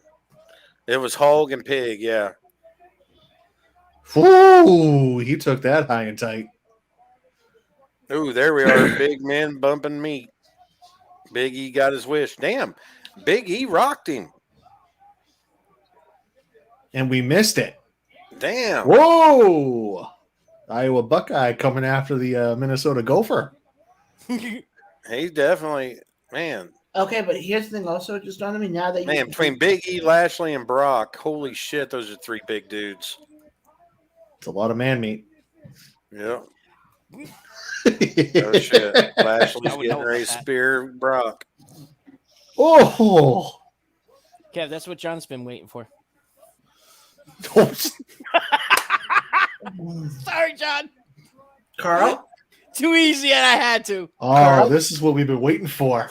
I have an itch.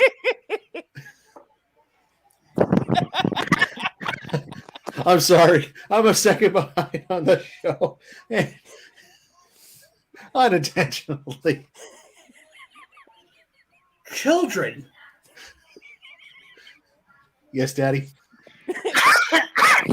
Think about it, Brock's letting 5 dudes have their way with him, and he's usually, you know what I mean, the image of him. Yeah, maybe I shouldn't have said it like that. My daughter's over here laughing about it, man. Jesus. Hey, there's my one per show, I guess. I always got to say something that's. Yeah. They're having their way with him. I'm gonna pop a blood vessel. Hey, I was getting ready to follow it up with Seth and Kevin's getting ready to double team him, but I mean,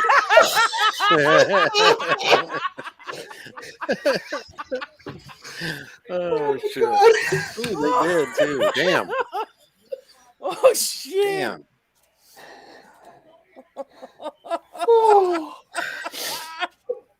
Oh, I think my Yeah. face is 50 Shades of Red right now. Wow. Holy crap, he's like directly behind us.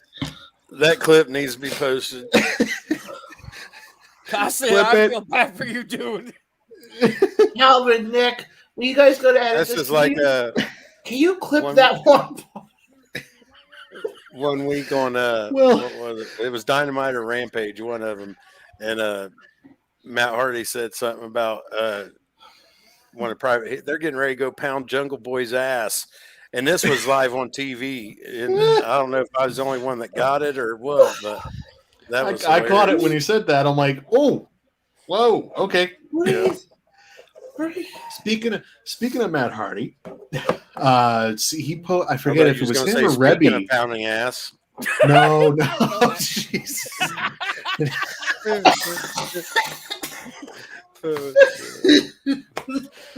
Oh God, my God. no. Sorry, John. You're in the line of fire tonight. Speaking of Matt Hardy, I think it was Rebby that posted her outfit from last night, and somebody like replied to the tweet going, "So is it going to be a boy or a girl this time?"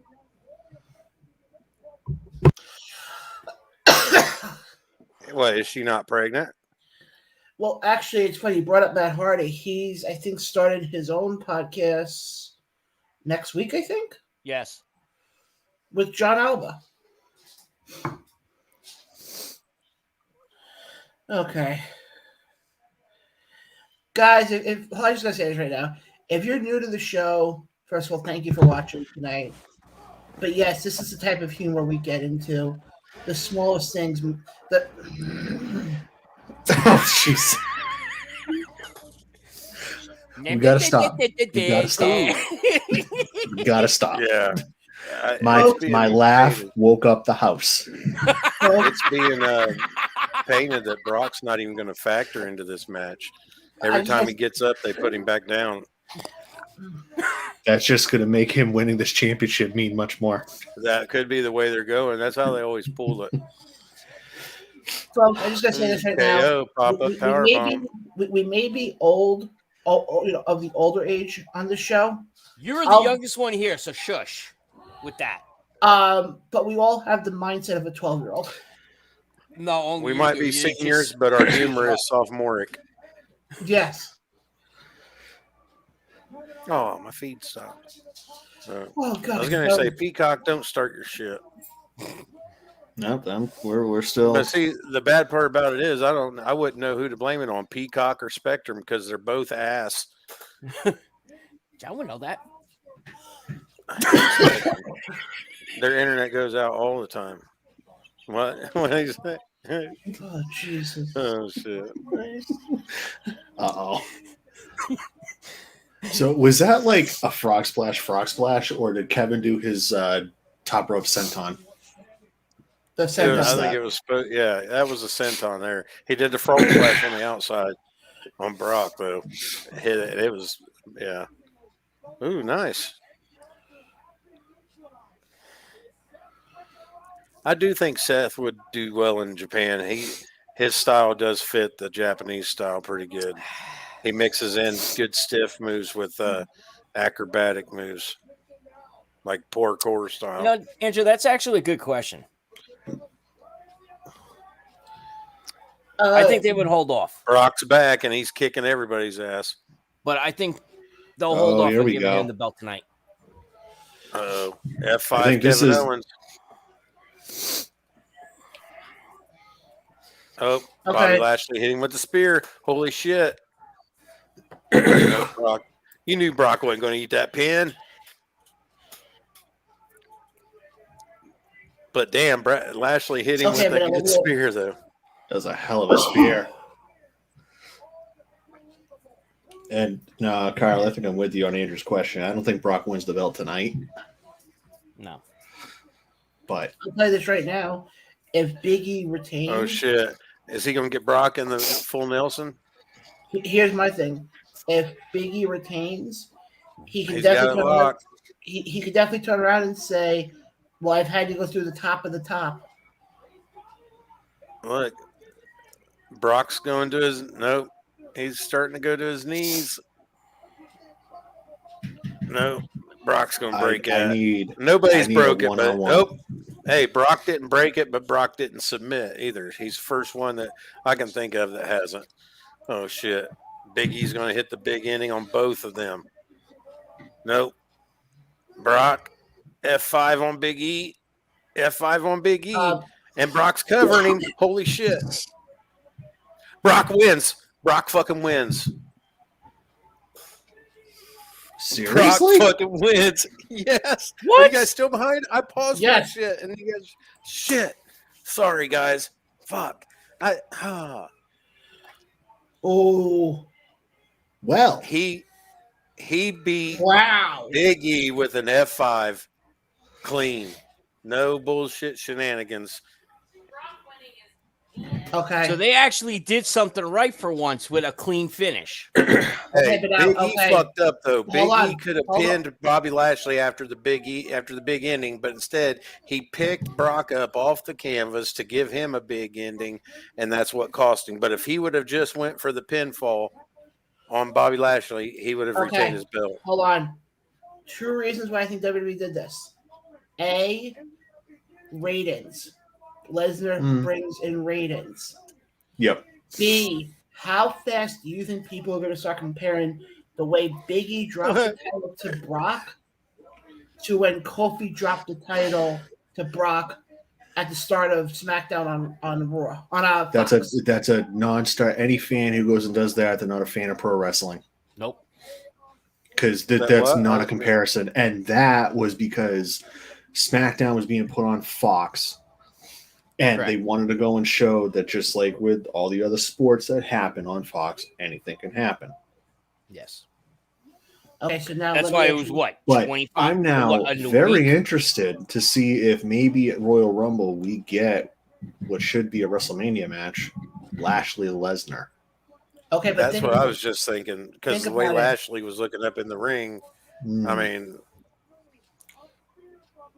but man, do you just all of a sudden take Big E, which they did it to Kofi?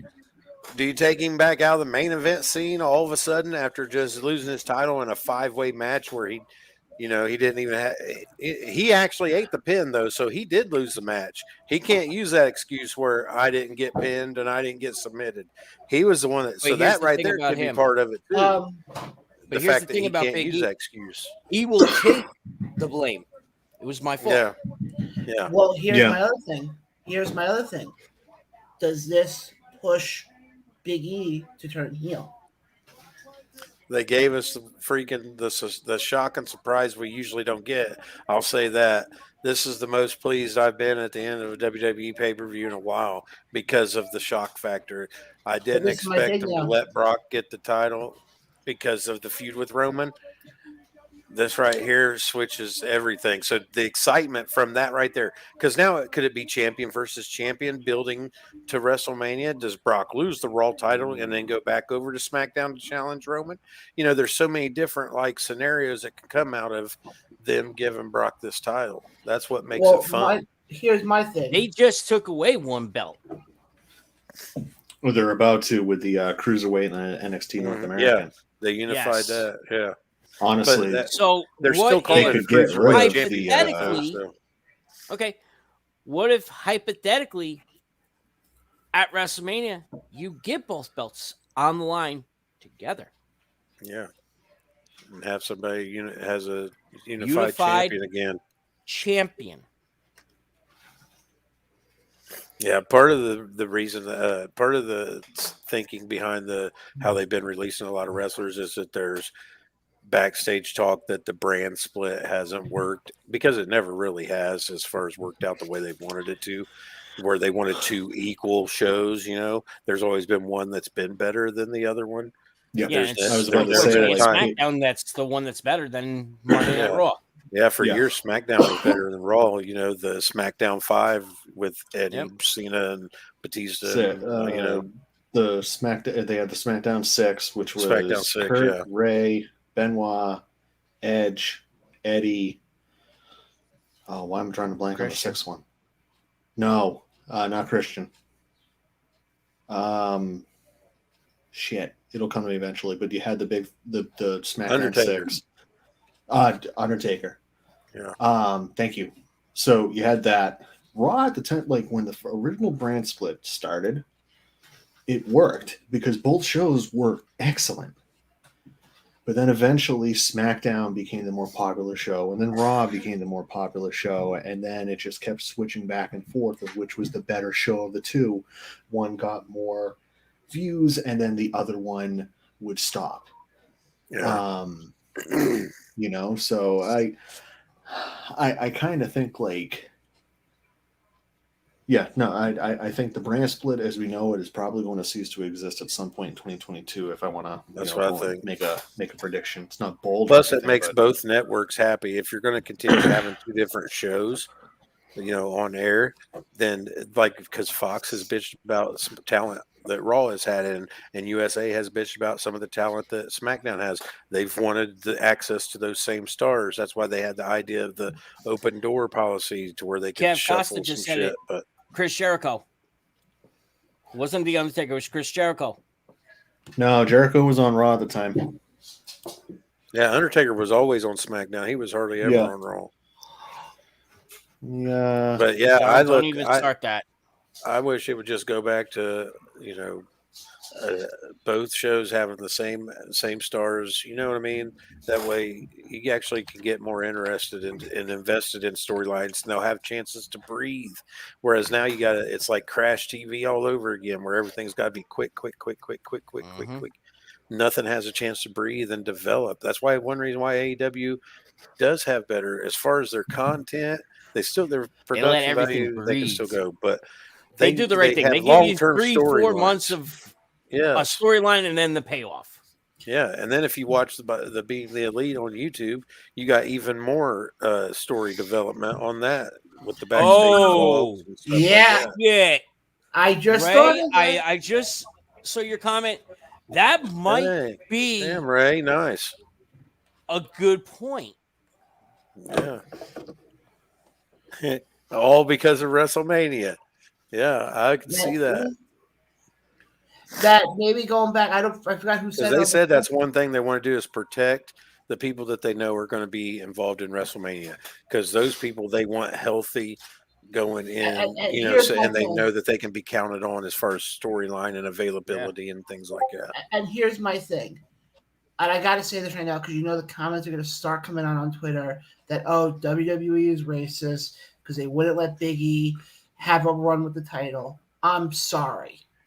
Plans changed. It has nothing to do with what skin color he is or nothing. Plans change. And if what Ray said is true, it could lead to something bigger down the road. So before I start seeing everybody Here you go. Andrew just asked a good question. John, pull that up. I wouldn't say main event, but how would you like to see brother versus brother for the SmackDown Championship? But here's my thing though. Okay, but you realize now what happened with what WWE just did in the last 5 minutes?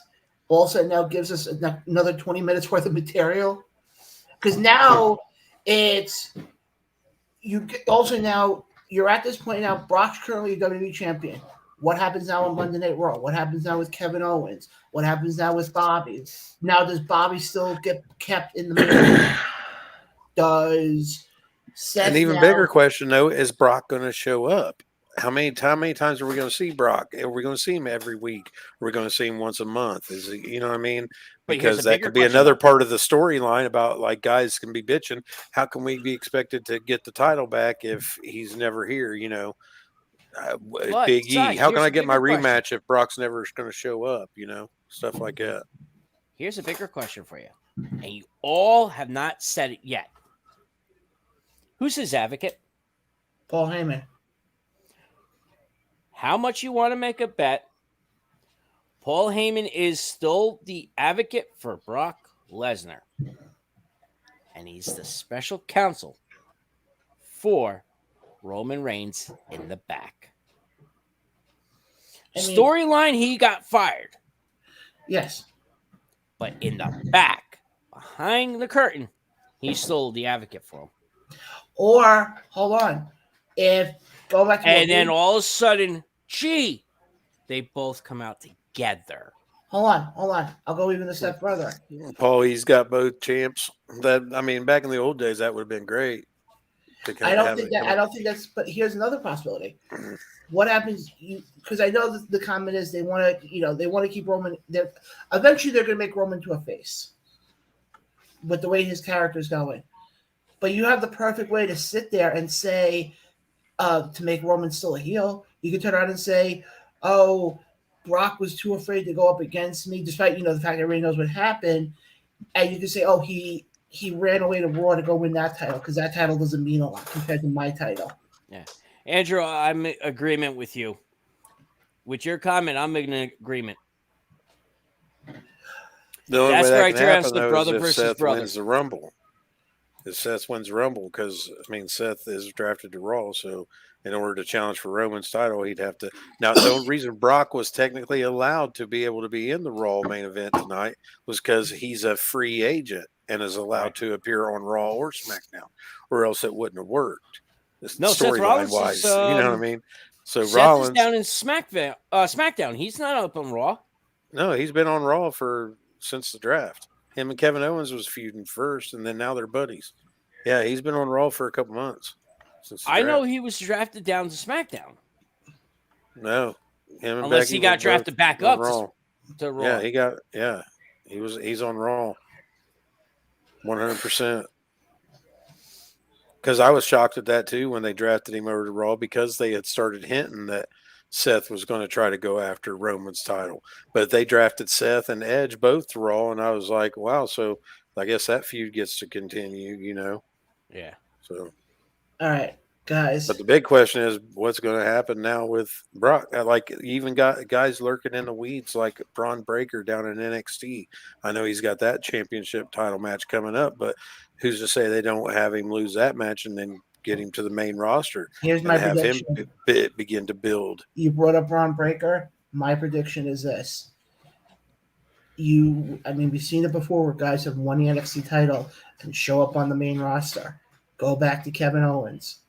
Braun Breaker becomes the first one not only to win the NXT title, but to come up to the main roster and win the Rumble. Because then that's what I could see. You make him a winning the big Rumble. start. I think it's time. Or at least making a big splash at the Rumble. He'll steal the show at the Royal Rumble this year. Braun Breaker will, no doubt in my mind. Absolutely. The biggest one that they did that with was Keith Lee. But I think with Braun, I think because of the fact it's under Vince's image, so to speak, because they always say, Vince is God in WWE. I think that's what we're gonna end up seeing. But I just want to that's the one you say that everybody's saying looks like Brock Lesnar, right? No. Braun Breaker is the Steiner son, Rick Steiner's son. Okay, yeah. No, the one who looks and like he's Brock legit. is what's his face? Parker Boudreaux, whatever they call him down there now. They call him something different. Harlan, some shit. What happened? Harlow, I think. Harlan something. No, just Harlan, because he's with Joe Gacy. Oh yeah, Harlan. I thought they who gave him some weird is? last name. I'm sorry. I've watched YouTube clips of Joe Gacy. That is a fucking masterstroke of a character. He is so fucking hateable, and I fucking love it. He's a combination of Bray Wyatt and Kevin Owens. He's definitely gonna. I mean, Bray Wyatt as when he first got on the scene as the cult leader. Yep. Not the Bray Wyatt that we knew to love with the Fiend. Yeah. Yeah, exactly. Yeah, exactly. Costa just said it. He's a miniature Kevin Owens. He's a miniature Kevin Owens, and completely right. Guys, I think it's time we wrap up. We've been on the air now over 3 hours. But overall, actually, before we even get to that, go quickly around the table right now. What would you give this pay-per-view as a grade, and what was your match of the night? Sai, I'll throw it to you first. Out of how many? Out of score of 5 stars or out of 5 10? stars. Believe me, so we're not gonna give this. It wasn't bad. I'd give it a solid 4. Because every match was decent. There was only a couple stupid spots like the Corbin and Moss with McIntyre. That I could do without that. But the opening match with New Day Usos was, of course, a great match, because I wouldn't expect anything less from the two of those guys. Absolutely. Or the two of those teams, especially when they wrestle each other. It's like, magic. Or as the Lucas meme, it's like poetry. It rhymes. Absolutely.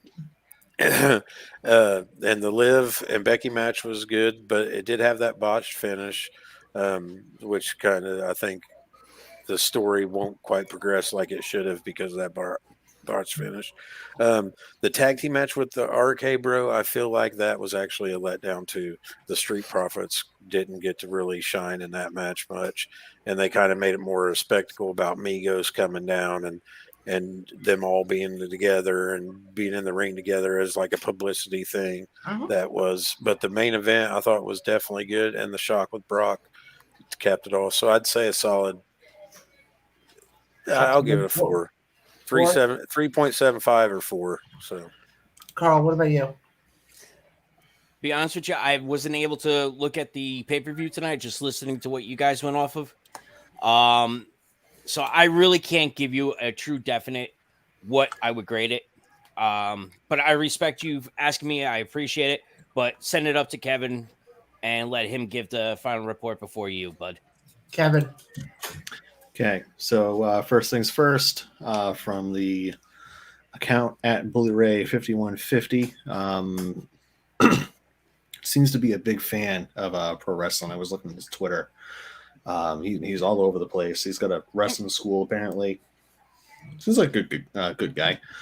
He said, "Dear at WWE, dear at WWE Usos, nothing but black heart emoji. So nothing but love. And coming from Bully, that's good. Yeah. XO Bubba." And he posted as well a GIF of Clint Eastwood from, I believe that The Good, Bad, and the Ugly. You know, little hat gesture. So yeah, we got our tweet from Bully Ray regarding the 3D. Yeah, but no, overall, the show was an A. This was a fantastic show. Once again, I feel like Al Pacino in the Godfather series. Just when I think I'm out, they pulled me back in. Damn it. I'm going to end up watching Raw, and it's going to ruin it for me. Do we have to watch Raw? No, this show was an A. Do you see that? The hell? What? They said, so Big E and Kofi both lose to Brock? What the fuck? And it's her just bullet, boom, boom. Both of them lose their titles to Brock. That is. I was just about to go and say that as you guys were talking. I'm scrolling through Twitter real quick, and there's a lot of people on Twitter who are upset at the end of the show because it's the same as the Kofi ending. It's like, okay, that's not a real wrestling fan. That's not a real wrestling fan. That's not a real wrestling fan because y'all are stupid as shit. This wasn't the same ending as the Kofi one. The Kofi one was less than 10 seconds. This one was a match where he was tired at the end of it, and you can go and use this to potentially springboard to a heel turn potentially, right? And also too, Brock was getting his ass whooped the whole time. They all got their list in on John does. I mean, and the biggest gripe I'm seeing right now on Twitter is the fact that Big E was the one that ate the pin. That they feel like he should have, if he was going to lose, there was other people in the match that could have took the pin and it not hurt as much as Big E. I'm going to stop you right there for a minute, Si. Okay? And I'm going to say this. It would have hurted him more if he was not the one to take the pin. As the sitting champion, he should have taken the pin, which he did. Because if it was anybody else, that would have hurt him more. Here's my thing on it. I've been saying that for weeks since we've been doing this show and when we do the other show. To me, Big E as champion just wasn't sitting there for me. There was something off. He wasn't moving the needle for me. And to see Brock win tonight, honestly, doesn't really upset me. I think with not saying Big E is not a good wrestler. He's a phenomenal wrestler. But Big E has made himself so synonymous now with tag team wrestling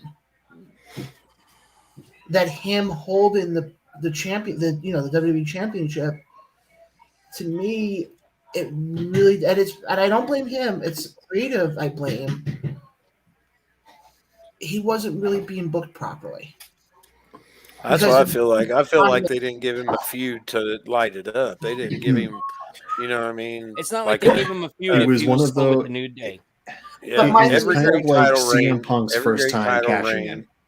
Boom. Yeah. Well, CM Punk's first time cashing in really didn't work out all that well because they didn't really give him like the feud to go, this is what it is. Yeah, he wasn't even in main event. You know, like with Big E, John, I'm glad you went and said it was, he's so synonymous with tag team and not that he's too joking because I probably would have had an aneurysm. But I kind of look at this as, I was happy that Brock won because I've always liked Brock Lesnar. Am I upset that Big E didn't win? Yeah, of course I'm upset that Big E didn't win because I like Big E. But you know what? I think of the stories down the road of potentially what could be later on. Yeah, that's what I say. If there was anything that I took away from this in a negative, it's the fact that Big E's the WWE champion. He should have come out last. It shouldn't have been Brock. I know why Brock came out last, because you knew you were going to get that monster pop from him. Big E should have come out last because he's the champion. That, to me, is the disrespect. Here's another possible story that literally just dawned on me. Remember how I was saying before about turning Big E heel? You have the perfect story right here. Mm. You can have him turn around, but here's how I would have him turn heel. Have him turn heel a la Seth Rollins turning heel initially on Ambrose and Reigns. I would have Big E turn around and be like, you know what? Say this to Xavier and to Kofi. Guys, you guys have been holding me back. People don't think of me as a top guy. I want to be a top guy in this company. And I think that's what you have to almost break him off from the New Day. And I know that's going to be tough because he's been so synonymous with that team and so synonymous with tag team wrestling. Yeah, I don't think they want to do it. They've spoke about it before that they don't want to do that. They you could even turn Big E heel and not even have to have him attack his buddies because they're not even on the same show. But you can Unless they do in the brand split, like you can disassociate Big E from New Day without having him attack them guys. Now, yes, maybe down the road to solidify the heel turn, maybe have him do it to get to make it final. Like, see, I told you I was heel now. Here's the ultimate heel thing to do. But at first, he doesn't. He can do it. Can be like just a frustration heel turn. You know what I mean? Like he's doing this and this and this the right way and doing everything he's supposed to do and trying to stay true to himself and blah, blah, blah. And it just ain't working. So now he's got to go and snap and do this, Well, that's like my that. thing is you could almost have it be that he's always been the company yes man for so many years. Yeah, the hype man. He That has all been. of a sudden you can have him turn around and go, I've been with this company for X amount of years. I never complained. You never hear him complain on social media. You never hear anything bad. Anybody say anything bad about him. But yet, look at how far it's gotten him.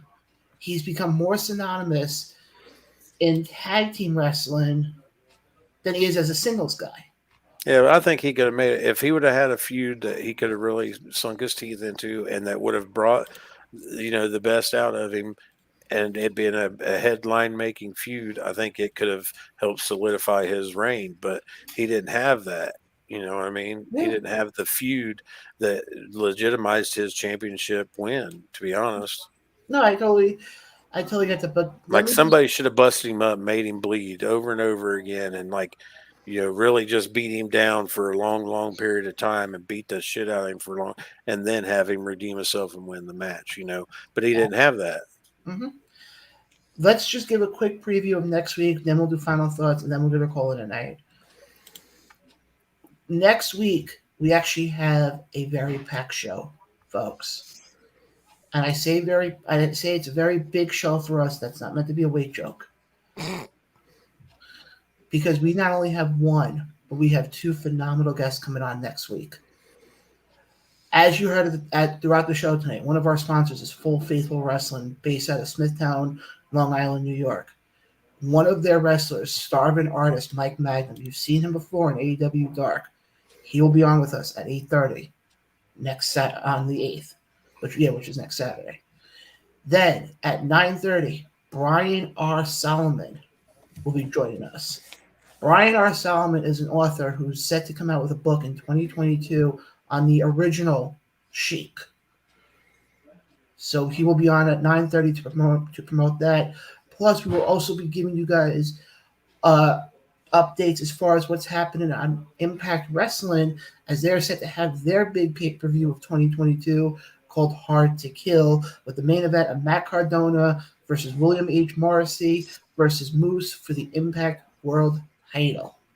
So, guys, we have a massive show next week. Carlson, tonight was your debut. I'll let you go first. Final thoughts. Final thought, it was a great night being with you guys and our fans. Listening to the product and talking about the business that we all love.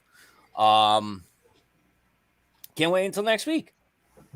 Next week's going to be a massive. And also, I got to thank you for getting us Pro Wrestling Magic. Not a problem, and I'm working on more. Believe me, we said it at the end of last year. We're going to say it again. You can hear us say it a lot. Well, I did get you one ring announcer. I did Yes. get you one. Yes. Actually, two. Take it back, two. But one big one. I'm just We going to just say got to this. give the date for that, gentlemen. I know. I'm going to say this now. You will hear us say this a lot. 2022 is going to be our year. It's just kind of ironic that we begin this road on day one. And we just saw the pay-per-view of day one. I'm just saying.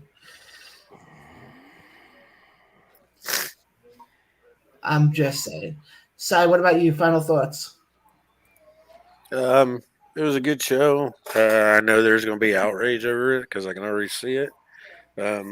Where people are upset, but mainly it's because they feel like Big E is the one that shouldn't have took the pin. But like somebody else said, mainly maybe that's part of the story, like a redemption arc for him, or maybe that's part of a frustration arc for him to turn heel or something. This finish was as far as like to create some buzz and get some fan theories going. This ending was the best that you could think for because it opens so many different avenues that they can go down with the story coming from it, and he still has the Roman thing hanging in the balance. So I feel like it was all in all a decent show. All in all, 2021 as far as wrestling goes was a crazy roller coaster of a year. Mostly good though. But there was a lot of things in wrestling that shouldn't have happened that did happen, such as all the people losing their jobs and the companies closing and things like that. And I never hoped for that. So hopefully they can rebound next year. Absolutely. Kevin, what about you, buddy? Don't really have any much for thoughts at the moment, which is surprising. Oh, was I not supposed to laugh at that? You're out of words. Yeah, I know. I'm out of words. That's amazing. Wait, you're speechless? No. Yeah, no. That's like Carl saying he's normal. Shit, that's far from normal, motherfucker. But no, he said he was kind of. He said he was kind of normal. You're saying this, like you're somehow free from being ball busted for the next 2 years for me and Carl. All right, you know what? I do have a final thought. I can't wait for Buck Showalter to go and screw the Mets even more.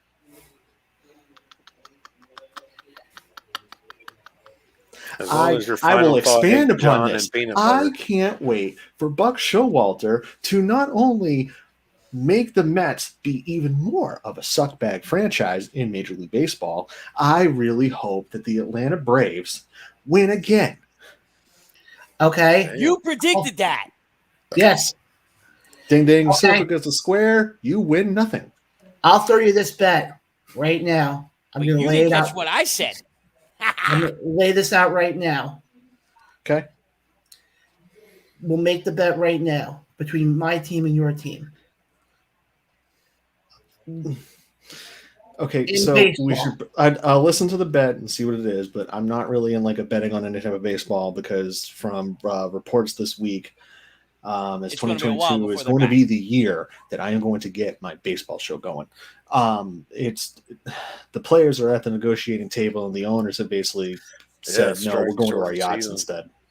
Yeah. And we're looking at potentially not a strike shortened, but like an NHL 0405, like a complete lockout, no season. Yeah, but baseball had that before, and it took freaking steroids to get them out of it. Whenever I don't know what it will take them to like. If baseball does not have a season, I do not see Major League Baseball being around. If it wouldn't have been if it would have been for McGuire and Sosa, the baseball wouldn't have bounced back from the last time. So yeah, that's scary because I like baseball. I like Kevin. Cubs. You ready to hear my bet? I miss baseball. Kevin and I both have the same team. Between both your Boston Red Sox, I've also got the Atlanta Braves. So, John, what's your bet? Between your Atlanta Braves and my New York Mets, whichever team has the most, whichever team has the most wins. I'm not saying they have to go to the World Series. Whichever team has the most wins, the team that has the less wins has to get their head shaven. That'll be John. I'm putting it out So there. much of a bet. I mean, Kevin's barely got any hair on his head anyway. And you don't really see do how much this either. is constructed, John. I shave this So like once it's or like twice a it's month. shaved already. What kind of a bet is that? Like Jesus. John, John, you are the host No. of this show, but I've never met a host of any show that had He's been sheltered his whole life. He has no clue about what like criminal activity is supposed to be. He don't even know how to bet. Oh, I bet we shave our hair. Well, both you guys probably shave your head anyway. So First of all, I'm exhausted. Dealing in retail the last week with the freaking holidays makes you go a little batshit nutty. whoa, easy there, buddy. Easy. I was Johnny. alone in my school all week. I couldn't get any of the shit done I wanted to. What did I do? I drank. Learn to drink, you'll be happier. John, Did you guys have a big snowstorm out there or something? No, every time we had a snowstorm, it would do like 2 inches. Kev, what is this? Yeah, it's the world's smallest violin. Thank you. That's for John. Or John when he has alone time. Oh, God. Oh, wow. Wow. Nice. Bang. That got me off the hook. All right. But guys, John, where's the string? Uh-huh. I didn't hear what you said. We'll see I each said, other where's next the week. string? Oh. Final thoughts from me. Sai is the one I like on the show right now. And I hate don't these people. forget, we're gonna have our boy Costa back on next week. Yeah. Yes. I was gonna get to that. Hey, I gotta make sure we notify everybody that our boy's back next week. Yes, our Canadian brother will be back next week. He had issues at the never mind. Never mind. Moving on. Moving on. Oh, jeez, John. I know. A kick-ass show. I love the interactions we had on Facebook tonight. Even the people who wanted us to give them a link for the show. Thank you for watching us. I think some of them even subscribe to our channel right now. So realistically, who's the real winner in that?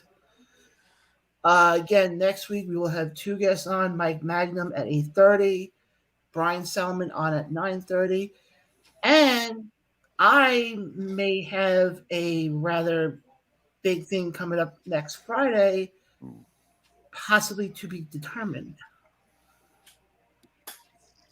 Possibly to be determined. That is double redundancy.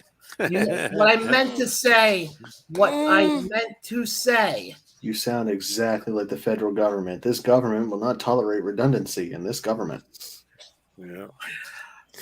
Stay tuned to our social media accounts. Nothing has been finalized yet, but something is in the works for me to appear on another podcast or another possible radio show next Friday at noon. So tonight has been a phenomenal show. To everybody in the chat, thank you so much. Thanks, Costa. I love you too, buddy. But for Sai, for Kevin, for Carl, this is John. I want to also thank our sponsors, What's Poppin' Popcorn, and I probably screwed that one up again, and Full Faithful Wrestling and Pro Wrestling Magic. Thank everybody who has sponsored us. Thank everybody who has been on with us for the last almost 4 hours now. So you can follow us. You can follow us on Twitter at around the ropes. No, Around the Rope Show. Around Rope Show. Around Rope Show. You think I know I created the damn thing? Give me the host chair. That's what I'm saying. Somebody else do these damn reads. Let me Well, do actually- the ad reads. Let me go and do all these reads. Actually, I mean, hold on. We're actually, Kevin, you actually will be in the host chair in 2 weeks. Okay. I still think that I should go and do the ad reads. Yes. I Thanks. concur. You've been trying to end the show for 5 minutes. 10. Now, granted, No, we're not helping. no, we don't. We don't. For- Real quick, Kevin and Cy, look at the private chat for a minute.